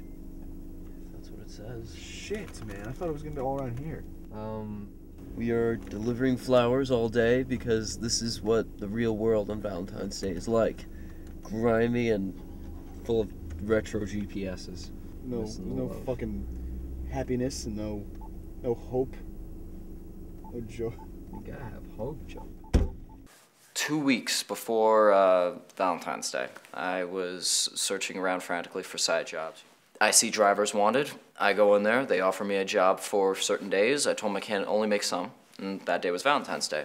So no big. Rube offers me a GPS. I have a GPS. My car doesn't work with the outlet. And Barry was like, "Oh, well, it's the day before Valentine's Day, and and I'm doing this thing, but can I borrow your car? Because my GPS doesn't work." I'm like, "No, you can't borrow my car."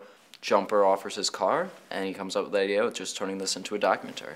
Well, at least we're not that guy out there dressed as the Statue of Liberty. cars on fucking Valentine's Day.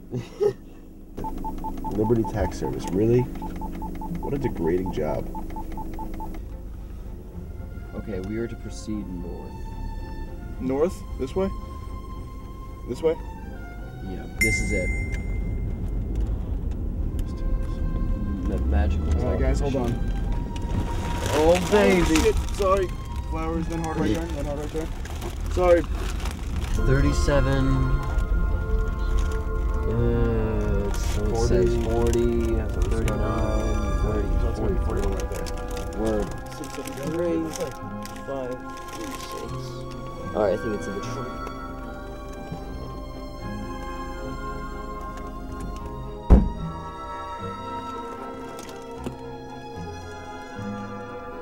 Burning bridges on Valentine's Day. Did they tip you? I don't see any money. Why is there no money? Fuck. Oh, how do you forget the money?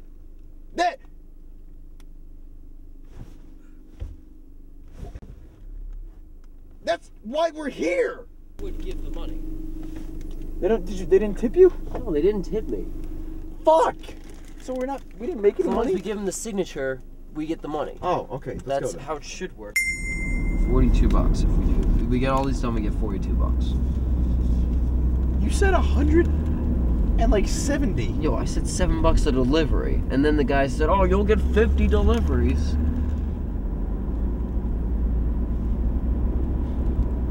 Yo, this is just for now. The sooner we get it done, the sooner we go get more deliveries. And I'm gonna be spending more money on Get.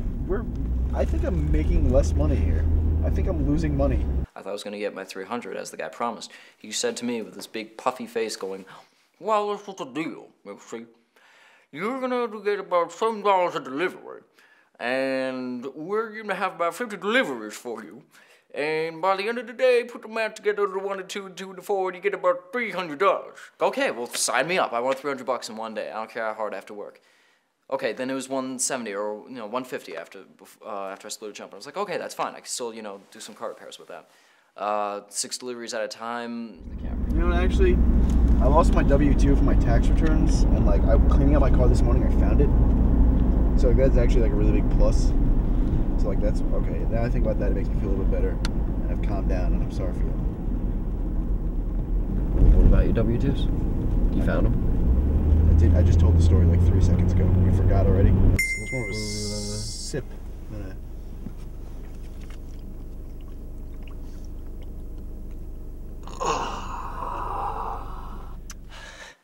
He didn't realize he OD'd a few minutes afterwards. How does it taste? I put a whole bunch of really good chemicals in my body. Jumper with 5 hour was an experience that one will never forget. This person's driving so fucking slow. Oh my god! Happy Valentine's Day! Yes, I know! My name's Jumper! You not wear your seatbelt? I've had a really bad habit. Darren has an excuse because he's the filmer. He's the cameraman. Filmer? You're fucking 3 years into college studying film, and you call Darren the filmer. You can't... Remember before when I was like, hey, what the fuck? You forget things in 3 seconds. I called... Don't judge me, motherfucker! Biker! If I was gonna take you out, I would just crash the car and kill us all. We should step off from the woods, my friend. Hey, biker! Hey, fuck you! Nice shorts, pants, whatever the fuck you're wearing. No hard feelings on you, man. That's what I would do. Yeah, my heart rate is jacked, dude. Don't want the filmer to die. Do this. 537. Make it look nice before you bring it in. Of course.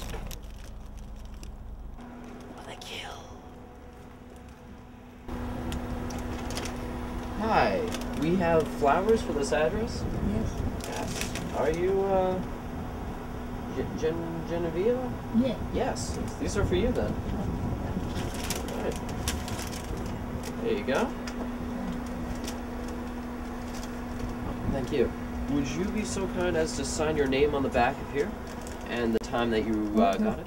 Hold the flower. Just sign on the back of the card. I'll hold the flower for you. Yeah. There you go.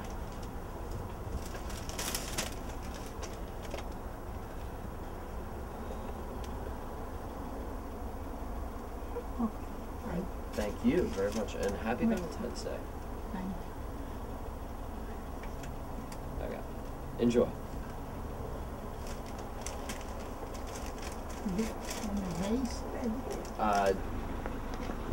$2. Oh, we can't drive with that flower on the roof. No, sorry. Yo, that is a funny situation. There's like 98-year-old lady. We need a clipboard, dude. Don't we? They didn't give us a clipboard. Most frustrating, well, out of the hundreds of things that were frustrating was probably me and Bauer not getting along too well because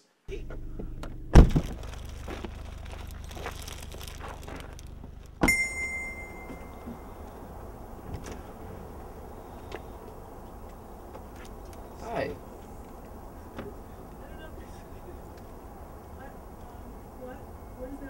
Flowers. Well, this? Oh, he's just with me as a friend. We're doing a school project. Take care. Yes. she dropped the flowers. I was looking out the window. Bauer turned his head for a split second, and the lady drops the flowers. And then Bauer comes back with the flowers. I'm like, why isn't she accepting them? He's like, oh, because the bear's wet. Because there was a little teddy bear, and the flowers, and one of the roses were broken. She complained one thing after another. She broke one of the roses, and that's what the final straw was, strange enough. And she said she was going to call, and that just put a damper on my spirits, because just when I thought I was giving out, joy to everyone, come across a cold-hearted piatch. And the bear got wet because the bear was in with the flowers, and the flowers have water. That's what, the flowers need water to grow and to, grow. Ah, the bear's wet. I don't want, it's not good enough for me, because I'm a fucking stuck-up bitch and I live in this big house, and I don't have towels to dry it because my slaves are off today, because it's fucking Valentine's Day. And now there's a slave union when they get off on Valentine's Day. Yo, it's a gentleman's club. Film the sign, come on. I want to get fired. Just this could be the last one. Oh my god! Oh, this is such a good story to tell. Oh! We're delivering roses to a fucking stripper on Valentine's Day. And I didn't go on any deliveries, but it was a strip club, so of course I was going to go in for this one. This is me and Bauer's last delivery. It is Crystal Cafe, a gentleman's club on Valentine's Day. We're delivering these roses to Tina. Tina Crystal. Yeah, I thought it was a diner, to be honest. Before I saw it, that is. When I noticed there were no windows. I gotta look fancy. My hands are gonna be all soft because they're wearing gloves. Wish us luck. I'm not. You know what? I'm gonna take the coat off. I got a fancy shirt underneath it. Come on. This is so good, dude. Should I go unbuttoned or should I go unbuttoned or buttoned? Buttoned. Buttons? Button is hands.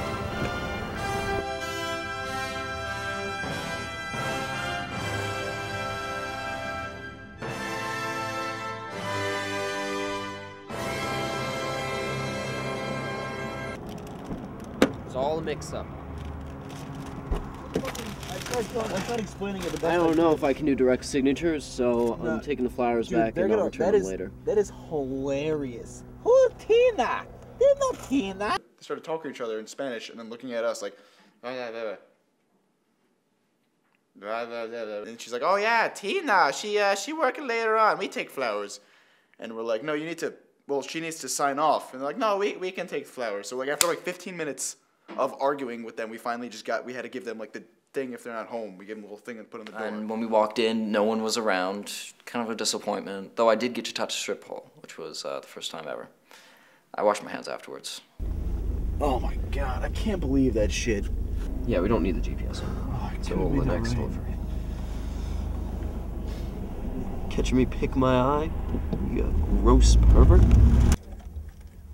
Bauer's about to get fired because the last two deliveries didn't go so smooth because one of the flowers broke because the fucking lady dropped it, or because I drive like an asshole, and the bear got wet. Ooh, the bear got wet. And yeah, that's. Hopefully we get fired so we can get some lunch. You have to take both of them back? She's like, you're done for the day. Really? She fired you?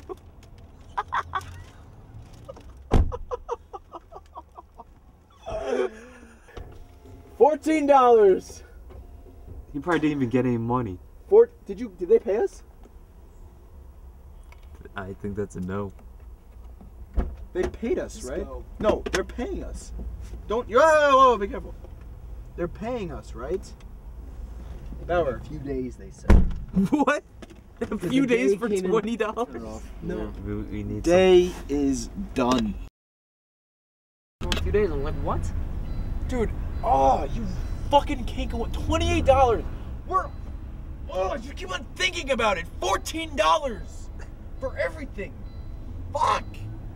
I'm gonna say my friend Bauer didn't get paid, and he can't speak for himself because he's too nice. Not officially on the roster. Bauer! You don't exist. 14.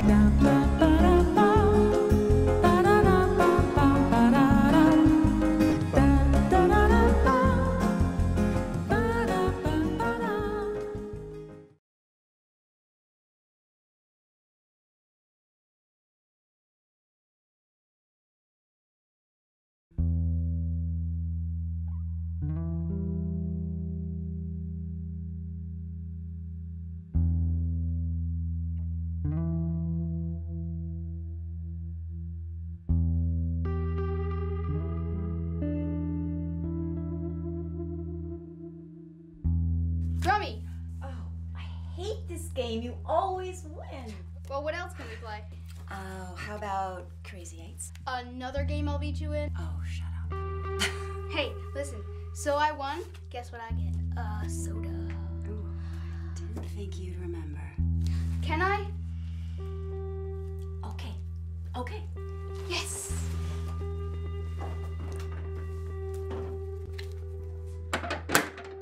Pizza's here. Hi, how much do I...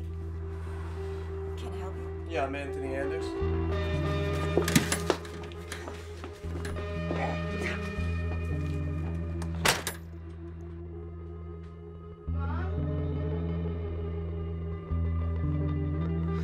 Mom!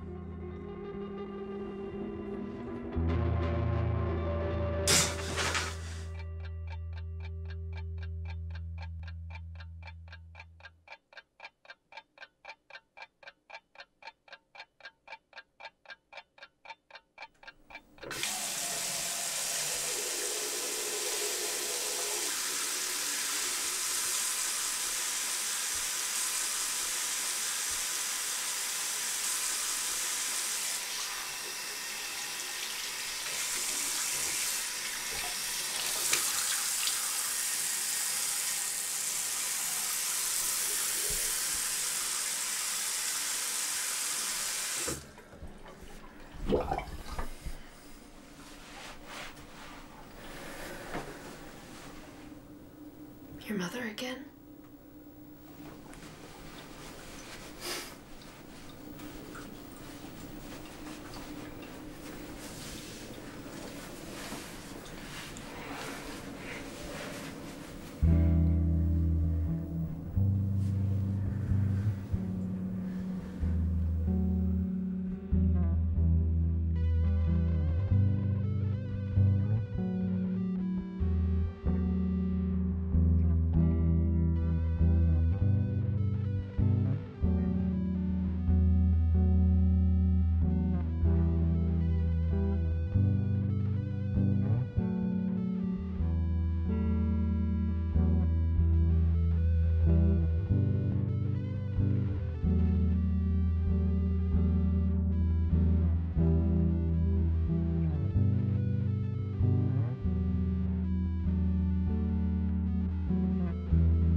good.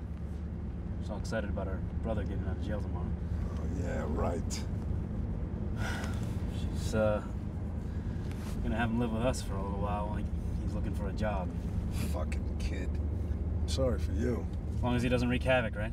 Well, he can wreak havoc all he wants, as long as he stays away from my Melissa.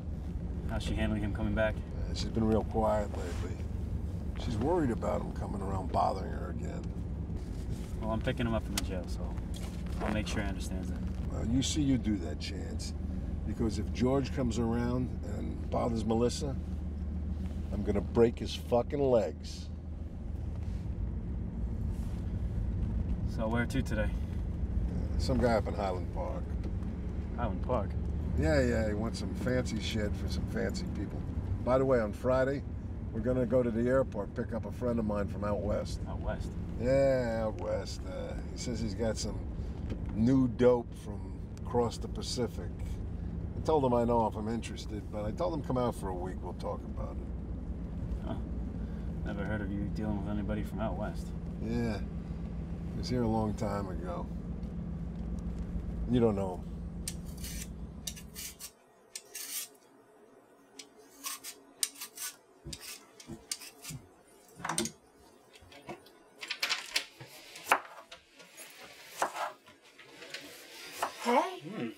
Hey.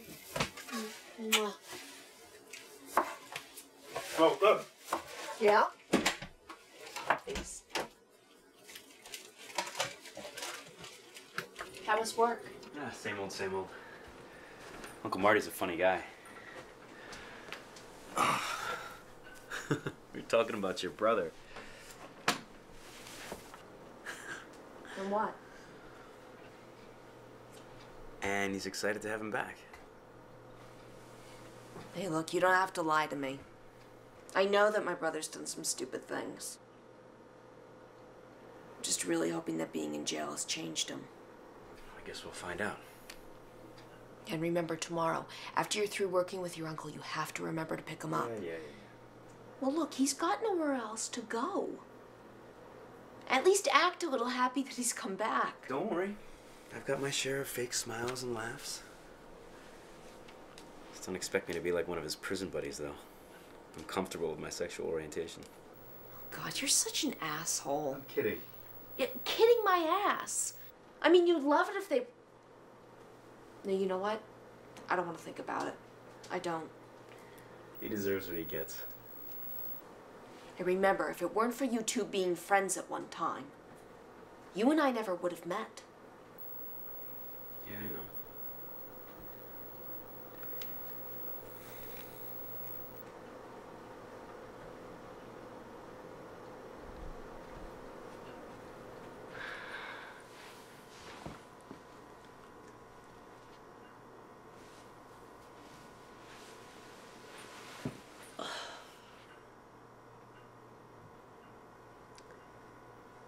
Look, I'm sorry for what he did to your uncle.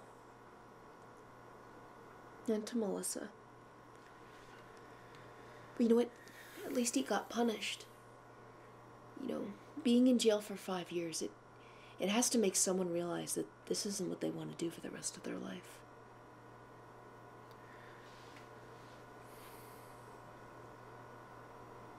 If he can stay away from my cousin, then maybe I can forgive him.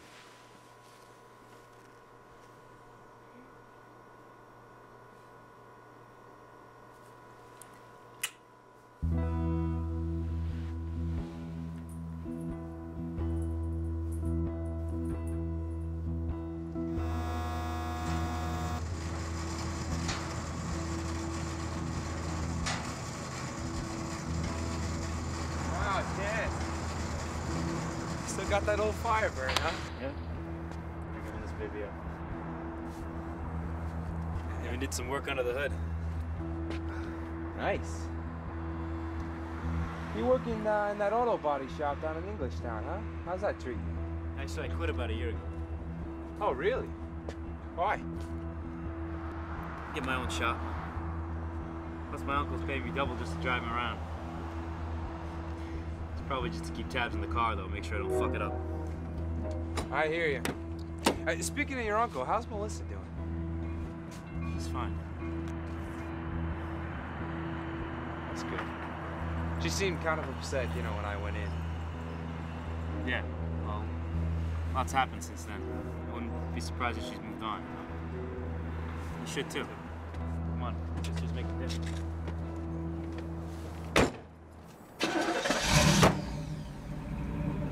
So, what have you been up to since I've been gone? Well, actually, I've been working as a dental assistant. Oh, really? Yeah, it's good. But, you know, I really haven't had that much time for anything else. You know, that work and coming home and, but it's good. I like it. Oh, that's great. Yeah. I'd tell you what I've been up to for the past 5 years, but being in prison, there's not much to talk about. One sausage fest at a time, right? What about you, Chance? What have you been up to? How's working with Marty?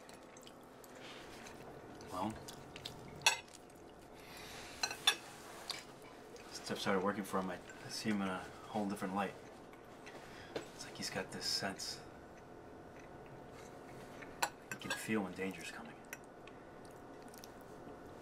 He's smart as hell. Learned a lot just by driving around with him.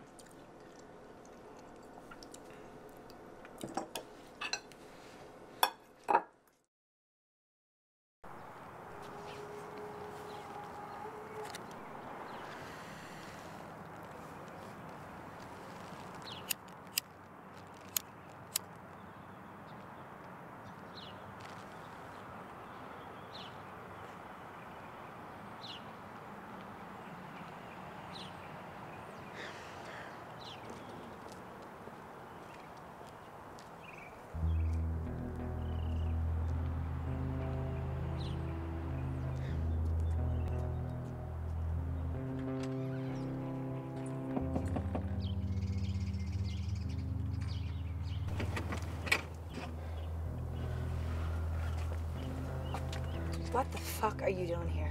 Hey, what's going on, baby? I'm not your baby anymore, George. I'm out, okay? I've changed. You changed. You'll never change. No. Look, I've come here to make it up to you, okay? I got you something. Where'd you steal that from? Oh, come on. Just let me in. We'll talk about this. Fuck you. Get off my property. Goodbye, George. Goodbye? Wait, you leaving me? Jesus, you're thick. I haven't been with you for 5 years. My life is a whole lot better now. Get the fuck out of here. Leave me alone.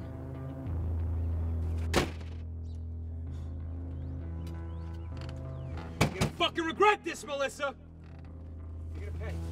You're gonna pay for fucking turning me away. You hear me, Melissa? This isn't over. This'll never fucking be over.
Hey, Salinger, how the fuck are you? Marty, it's been a long time.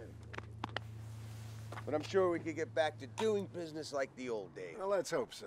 Hey, Steve, this is my nephew, Chance Mr. Salinger. Nice to meet you, Mr. Salinger. Can I take those for you? Thanks. So, did you give him the Firebird? He earned it, he earned it. My son's obsessed with these things. He's got 3 of them. 3? Fucking yuppies. I'm starving. Marty, what's on the menu? My daughter is gonna make a home-cooked meal, so it'll be like the Merrill House of the old days. Remember the day we got everybody together? It seems like ages ago. Yeah, well, you know, things change.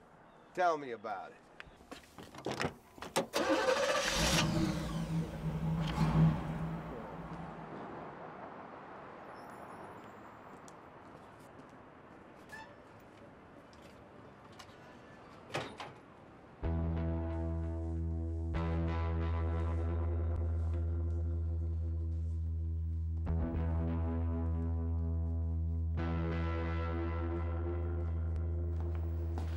I await the king himself.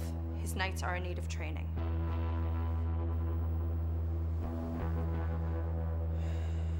I'm king. What are you doing here, Melissa? You know why I'm here, Jack. I wouldn't come and say that silly phrase for nothing. You've done this once before, remember? And now I'm certain. Listen, taking another man's life is not a simple thing. Last time you broke down right here in front of me, saying that you still loved him, that you couldn't do it to him. How am I sure that after George is dead and gone, you won't come back crying? Does it look like I'm gonna start crying this time?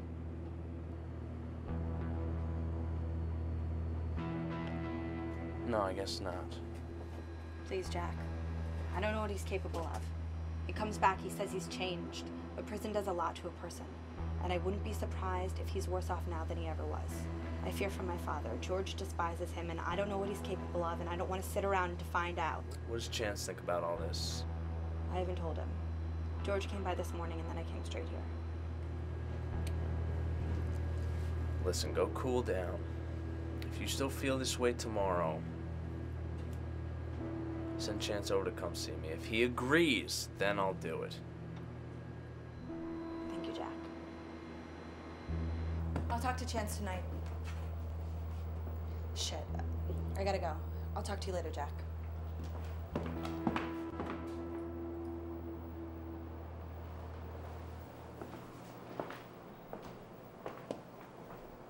I await the king himself. His knights are in need of training. I am king. So how's L.A.? Ah, it's good. It's a bit more crowded than what I'm used to. There's a lot more business, that's for sure. Oh, Melissa. Oh, good to see you got groceries for dinner. Sorry I'm late. Steve, that's my daughter, Melissa. Pleasure to meet you. The pleasure's all mine, young lady. Chance, can you help me with the groceries? Sure. Wow, she reminds me a lot of your sister. Yeah, I know. It's a shame what happened to Martha. Yeah.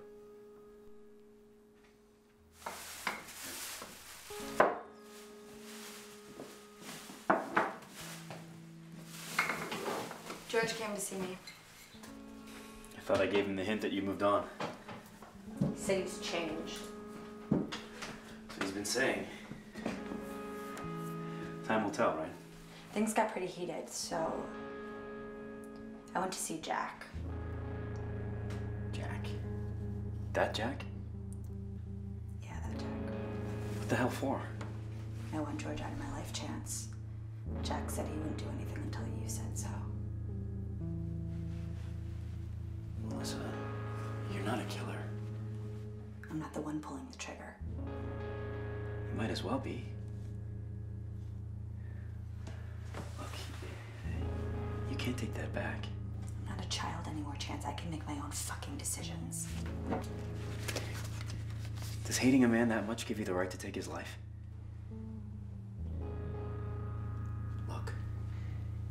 I need you to be absolutely certain about this, because if you're not, you'll regret it. Even if you don't regret it, once you're in with the Sharks, you're in. I don't care how dangerous it may be. I want George out of my life one way or another. I'll pull the goddamn trigger if I have to.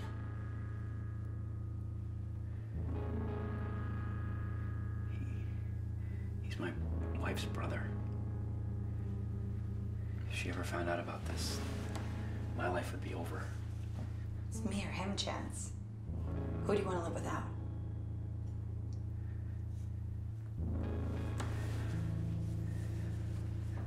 I'll feel him out when I get home. I'll make my decision, and then I'll talk to Jack.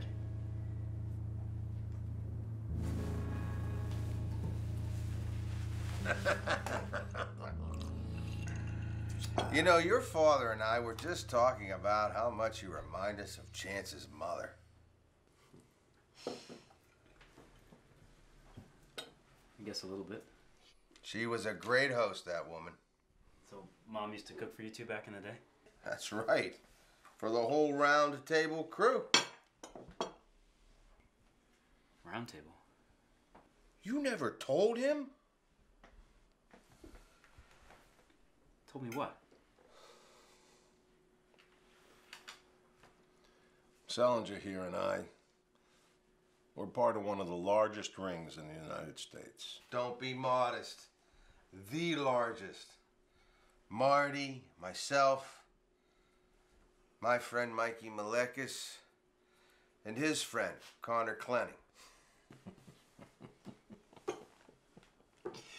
We all met each other trying to sell dope to each other at a truck stop in southern Jersey. That's when we realized we were all in the same boat. The Merrill home soon became our meeting place. What happened? Well, we all went on our own way to build our own businesses. Now, Connor went to New York. I kept New Jersey. Mikey went down south. And Salinger over here. He went all the way to the West Coast. We had some good times back in the day in Jersey. Almost miss them. LA's like a whole different planet, though. Lots of crazy stuff going on out there. And it's hard to meet someone who isn't on something. So, why the round table? You know, like King Arthur. Knights of the Round Table. You see, we figured if there was no head to the table, each one of us would stay even. I haven't heard about any of this. I'm sorry, sweetheart. I really couldn't tell you at the time. Ever since we expanded, we've kept things quiet. Doing some specified roundtable deals from time to time. But our organization really lives on in the quality of the stuff we sell, which is presented by our seal. I've seen this before. It's on everything you sell. Yeah. And the cops still can't get us. See, it's my man Connor. Connor keeps the books, the records, the taxes. Anything that could get us in jeopardy. You trust him? Well, yeah. He's been my best friend since we've been 17. Yeah, of course I trust him. So we're talking about that.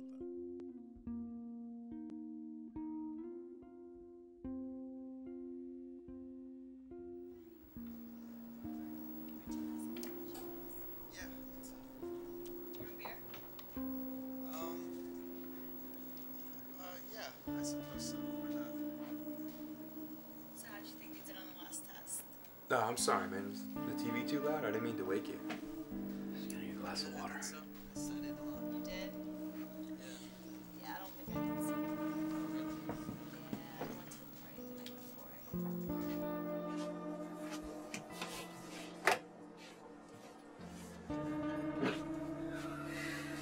So what's going on? You've been acting strange ever since you got back from your uncle's. Nothing. Nothing's going on. What, you don't want to tell me? Fine, it's not my business anyway. That's right. Listen, don't fuck with me, okay? I know you don't like me, but I'm here and I'm not going anywhere. So you better get used to that. You never know what the future will bring. Are you threatening me, Chance? Listen, I know you live here, but my sister does too. Don't make me do something you'll regret. Who's threatening who? What's going on in here? Oh, nothing. Chance and I were just catching up. He's a real sly guy, your husband. Well, if you don't mind me, I'll be getting to bed. Good night, you two. Chance? Be there in a sec. Just get me a glass of water.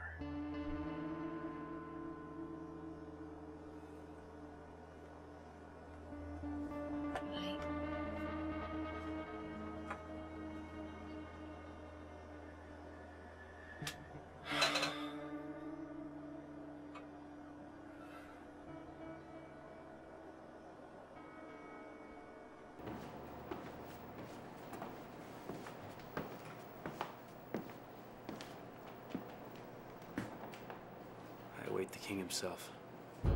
His knights are in need of training.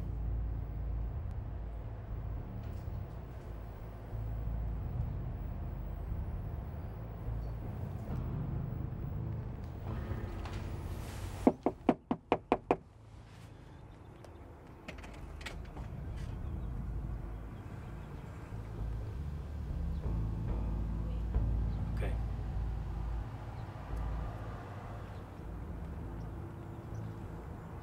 All right, let's not waste any more time. I'm ready to do business. Okay.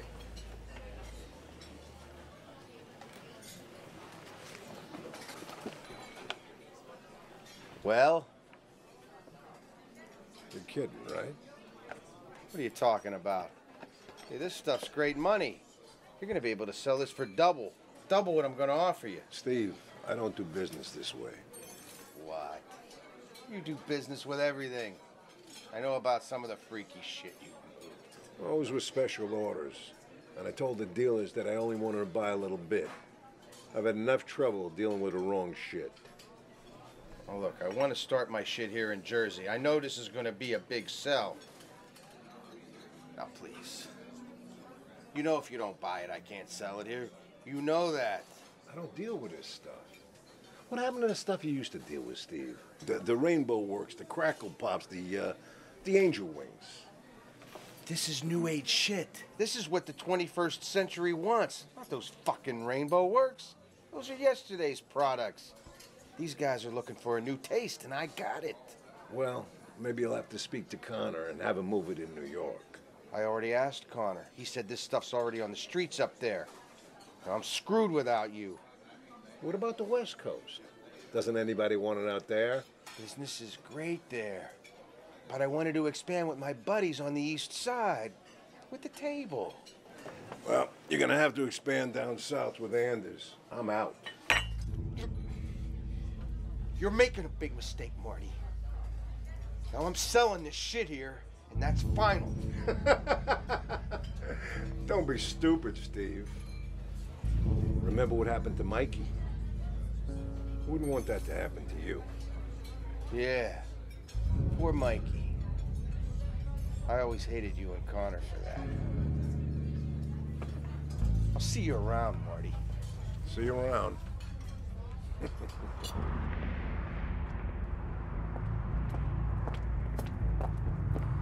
Get away from my car, kid.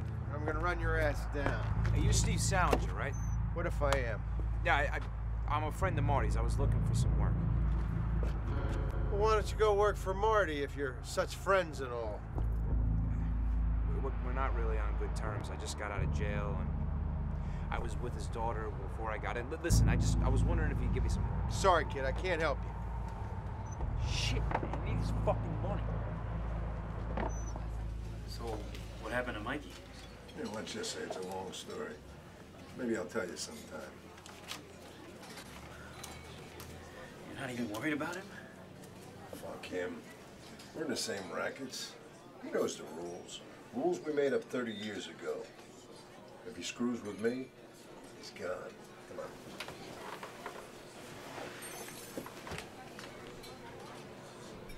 on. What'd you get tagged for? Armed robbery. Ever kill anyone? Almost. But I can, if that's what you're asking. I may have a job for you. Get in.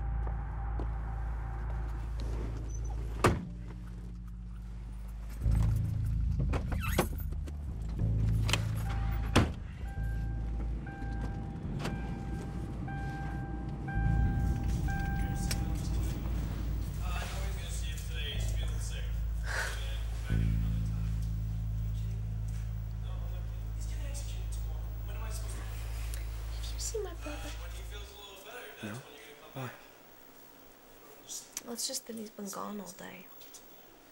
He said that he was gonna go talk to your uncle about getting a job. It's just that he hasn't called or anything. Do you think he's okay? Yeah. I'm sure he's fine. I'm gonna take a shower. Okay. I'll let you know if I hear from him.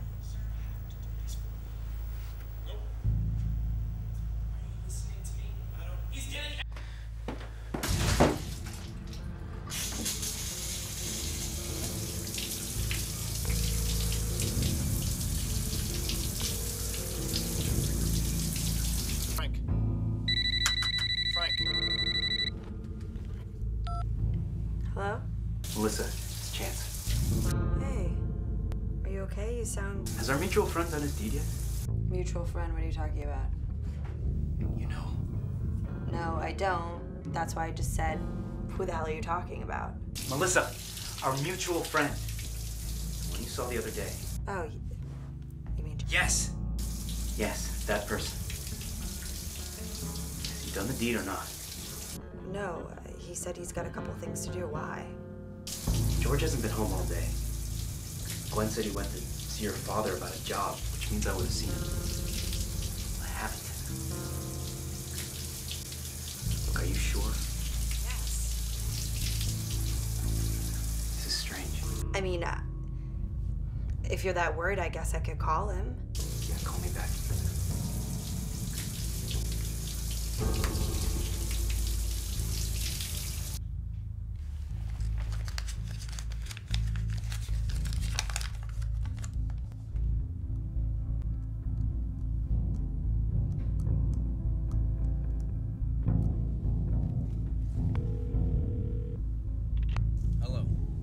Hi, it's Melissa. Is the deed done? No, I would have told you. Need more time. Okay.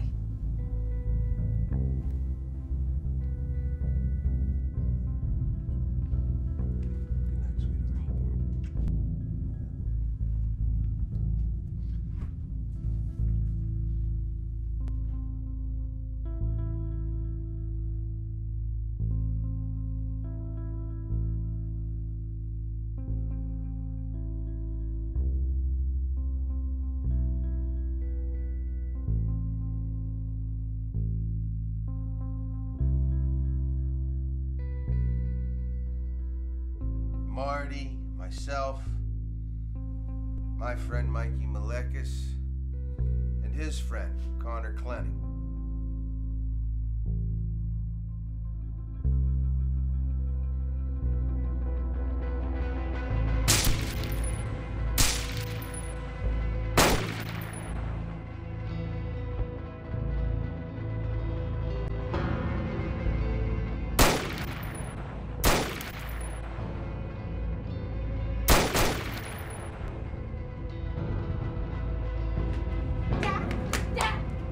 Dad!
get you, George.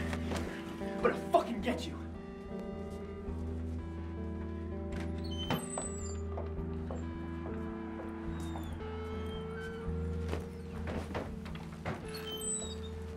Come on, George.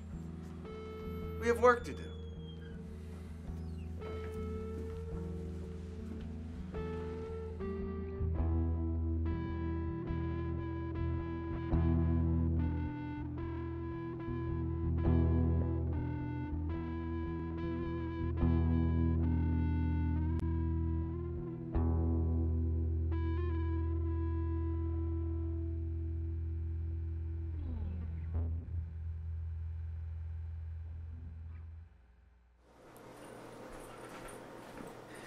This can't go on any longer.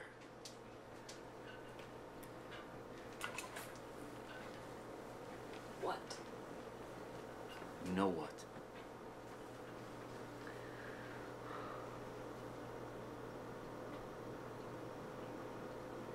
He's my brother.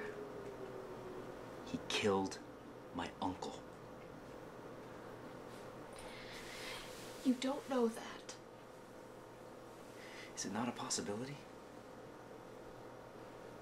You're gonna sit there and tell me your fucking brother had nothing to do with this? I don't know. That's right, you don't know.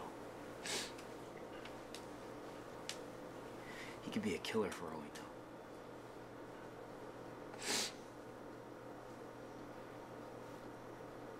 Just let the cops handle it, Chance. Cops? Do you know who my uncle was? Cops are probably happy he's gone.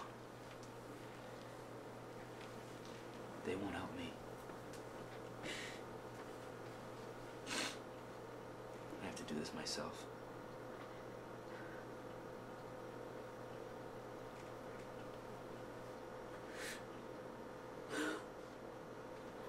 No, please. Please, you can't kill George. He's my brother. He's my brother, not yours. He's mine. I'm not gonna let you do this. You can't stop me. Chance, if you do this, we're finished.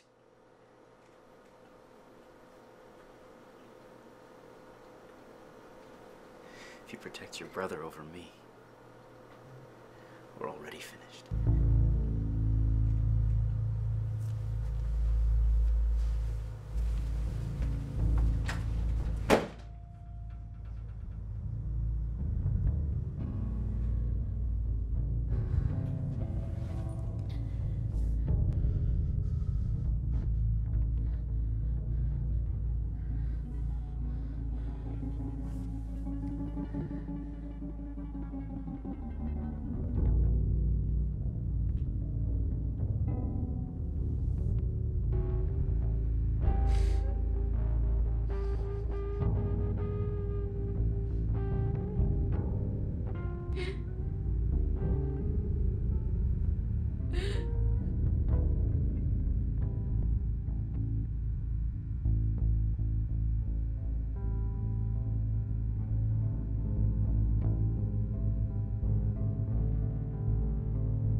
By the way, on Friday, we're gonna go to the airport, pick up a friend of mine from out west. Listen, don't fuck with me, okay? I know you don't like me, but I'm here and I'm not going anywhere. You're making a big mistake, Marty. Now I'm selling this shit here, and that's final. He's my brother. He's my brother, not yours. He's mine.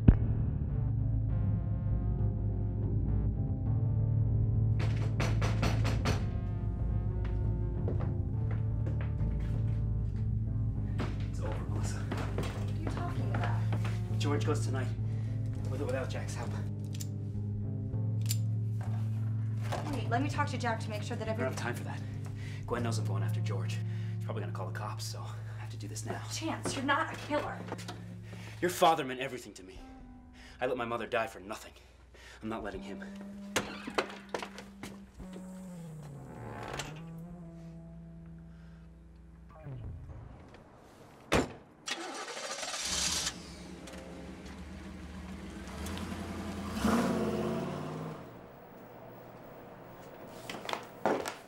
killed my father, Jack. And now Chance has gone crazy. If you don't go after George tonight, something bad is gonna happen to Chance. There's an extra $2 grand. Tonight? The motel off Route 9. George will be there with Stephen Salinger. It's now or never.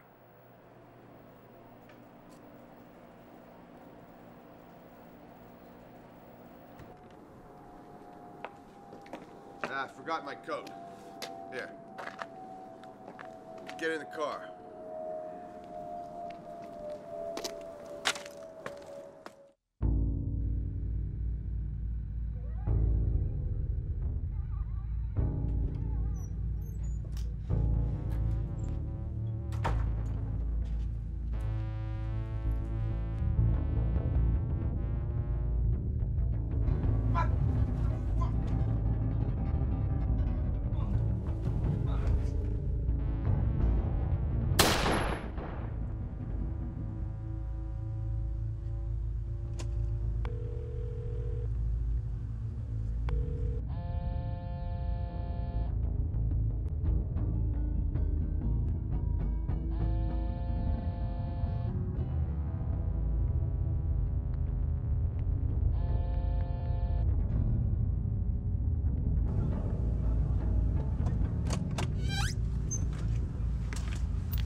Salinger, what the fuck is going on? Don't fucking move.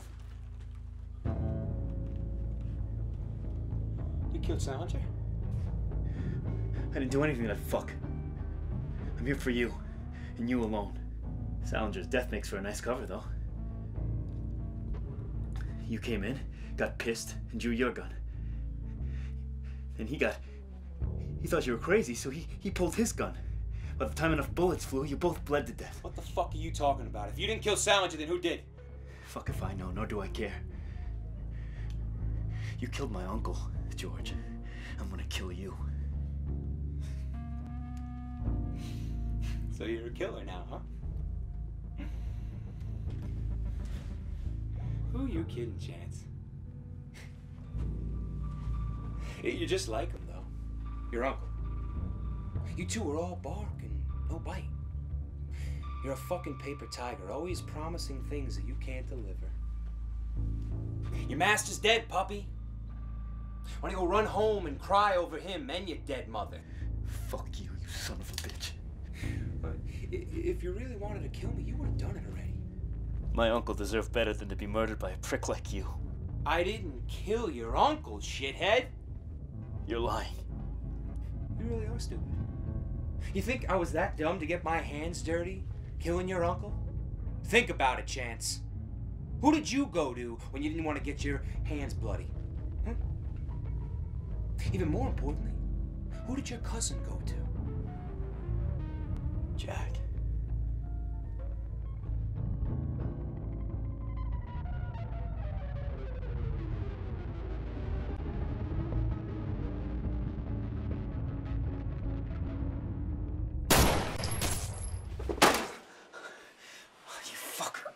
Jack and I reunited after 4 days, when I needed a plan to kill you. And he told me about Salinger and Marty, and he even said Melissa wanted me dead. That's when I told him I'd pay him a little extra to get you out of the way. How could you? Your sister's... my sister will get over you if she hasn't already. And you betrayed me. Sorry, Chance. Business is business. You're a client, just as George is. I don't pick sides. I'm the medium, the fence, the line. I'm the one everyone goes to so they don't have to cross that fine line of betrayal. Fine line of murder. I'm the one who can tread where no one else can. Melissa wanted George out of the way. George wanted the same for you. A hit is a hit. And after Marty died, Salinger was very happy that I could get Jack to take care of some of his problems. Salinger paid Jack, and we're on to bigger plans. So that part about me killing Salinger and Salinger killing me, well, replace me with you, and we got ourselves a deal. You did all this for Salinger's business? No, I did this to kill you. Salinger's business and Marty's death are mere Christmas bonuses. See you in the afterlife, Chance. Wait! Your sister will never forgive you if you let him pull that trigger. You think she loves you? More than you know. And she loves you too. Yeah. Don't let that change. George, he's fucking with your head. So if Jack doesn't kill you, what are you gonna do? I'll walk away. Don't listen to him, he's full of shit. Shut up, Jack! Fuck this.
Hello.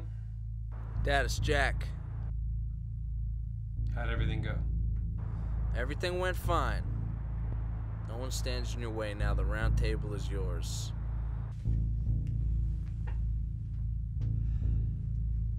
Thanks, Jack. Your mother's been asking for you. I can come up Saturday. That would be great. I'll see you then.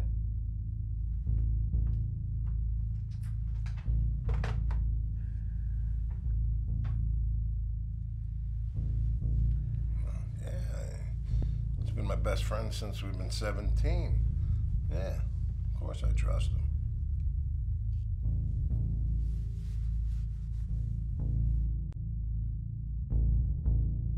Marty, myself, my friend Mikey Malekis, and his friend, Connor Clenning.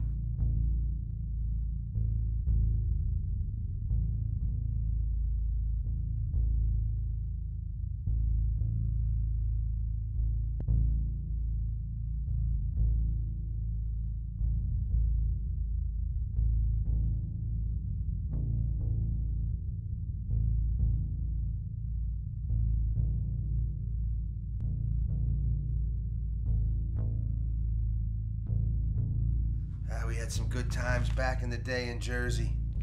Almost miss them.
My sister wants a thing. Come on, take a picture. Come on. In the middle.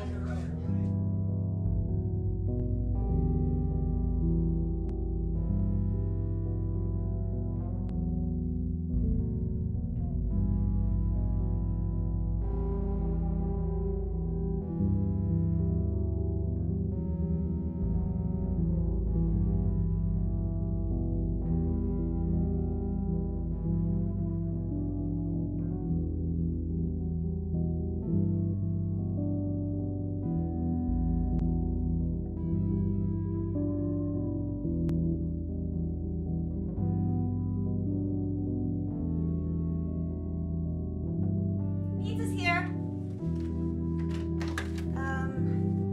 Hi, how much do I... Can I help you? Yeah, I'm Anthony Anders. And you are? Friend of Connor's.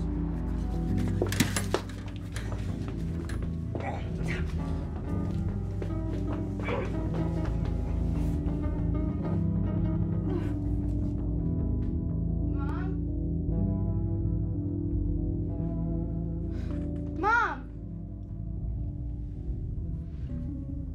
It's done. The kid? Couldn't do it. It's okay. He's in Marty's hands now.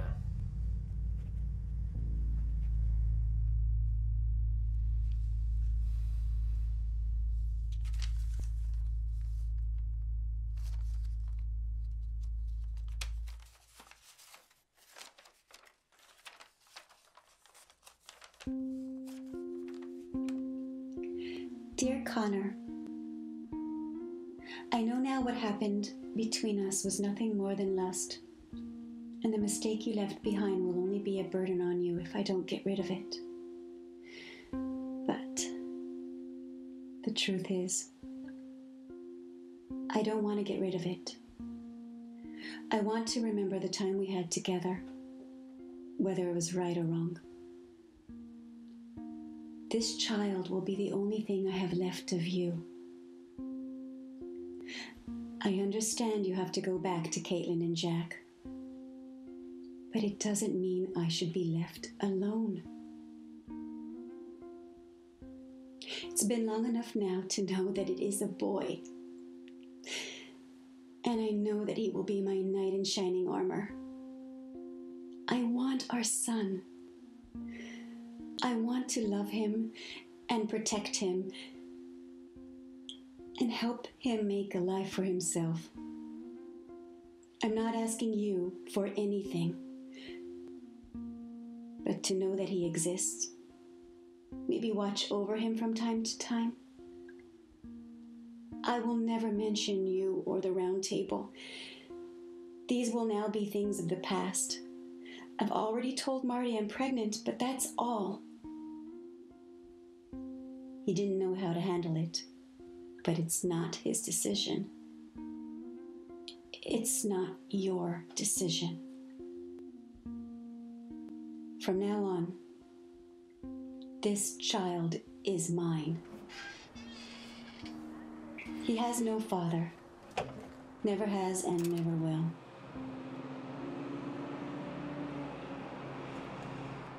I await the king himself. His knights are in need of training. I'm naming him Chance. A chance at something new. A chance at forgiveness. A chance at life. He's my chance to start fresh. Goodbye, Connor. Love always, Martha.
take a look around. Open up your eyes. Well, hope seems lost and we don't know why.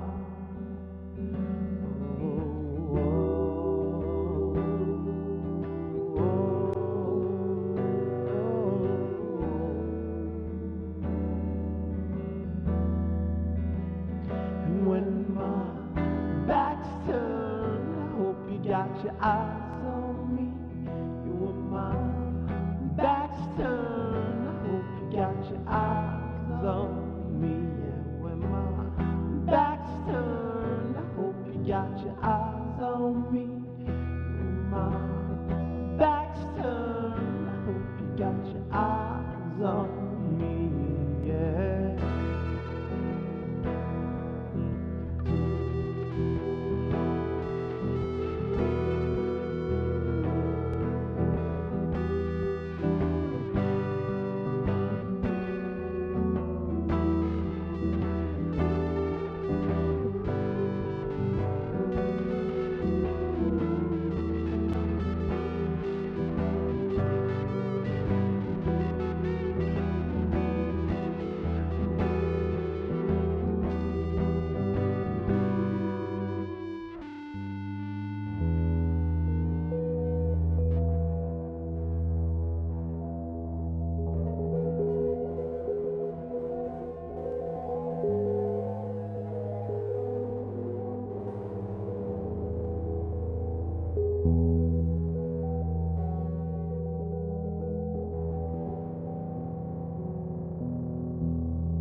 Thank you so much for doing this with them. We really appreciate it. Yeah, no problem. I actually really enjoyed your film, man, and I was surprised, and let me tell you why I was surprised. You know, we're all actually fairly new to Five Towns. We've all been there basically within 2 or so years, and Sure. student films, you know, you see them, they're 10, 15 minutes. You actually were there at a time when you were allowed to do an hour-long feature. And when you hear like, oh, an hour-long feature student film, I don't know about you, I was like, oh God, no. But it was really awesome, man. I mean, it was exciting. I found myself like really engaging with the characters and like, you know, really interested in the story and what was going to happen and how it was going to play out. I really think you just did a fantastic job. Thank you. I really appreciate that. And it's funny that you say, like, you know, at the time when I was in school, we were allowed to do longer films. Right. I mean, that wasn't really the case. Okay. With my professor, Robert DiGiacomo, he didn't really want me to do this film because of the length and the scope. And I put it all in front of him. I explained to him like how I wanted to do it. And he was like, all right, go for it. And I mean, I remember bringing the trailer into him. He showed it to the class, and he was just blown away by what we were able to accomplish. Are you threatening me, Chance? Listen, I know you live here, but my sister does too.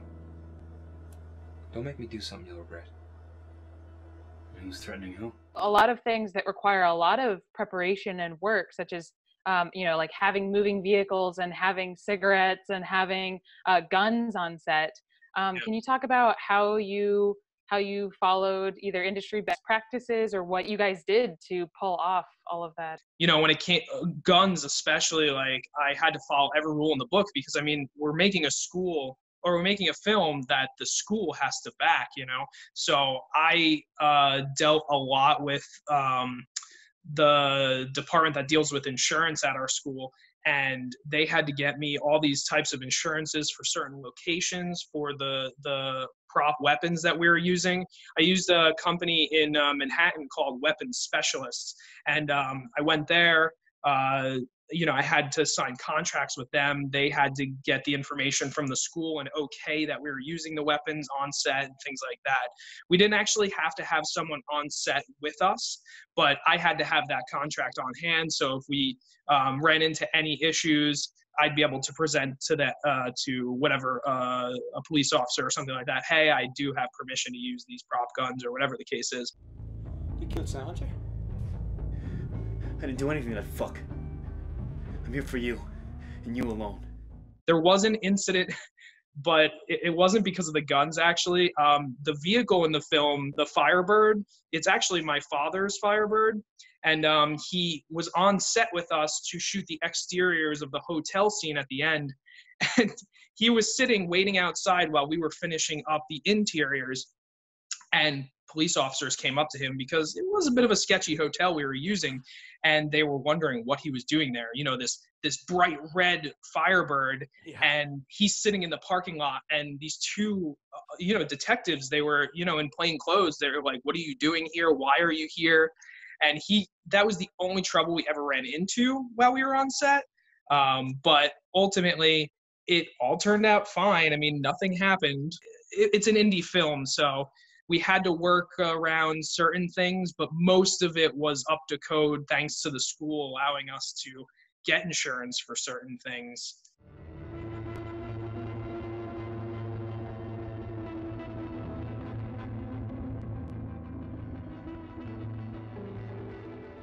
Matt, the visual style of the film is very well thought out. You could tell you guys did a lot of planning. The cinematographer, Justin Ho, how did you guys come together on this project, and what was it like collaborating? Sure. So Justin and I have actually been friends since elementary school. Him and I have grown together in filmmaking. He himself is also a filmmaker. He went to the School of Visual Arts. So we have grown our styles together. And by the time we were both in college, I had come up with the idea and I presented it to him. And being that we've worked together so long, it's like two halves of a brain. You know, while we're on set, I don't have to explain to him as much as I would if it was somebody I had just met. So it was very important to me that we work together. You know, I could have definitely partnered up with somebody that I was going to Five Towns with, but I wouldn't have had that same collaboration that I would have had with Justin. Yeah, he did such a phenomenal job. We've been trying all these years to work together again, but it's just so hard because we're both off on different paths, and he makes such different films than I. I'm always in this like mob genre, crime, and he's more into like childhood drama and things of that nature.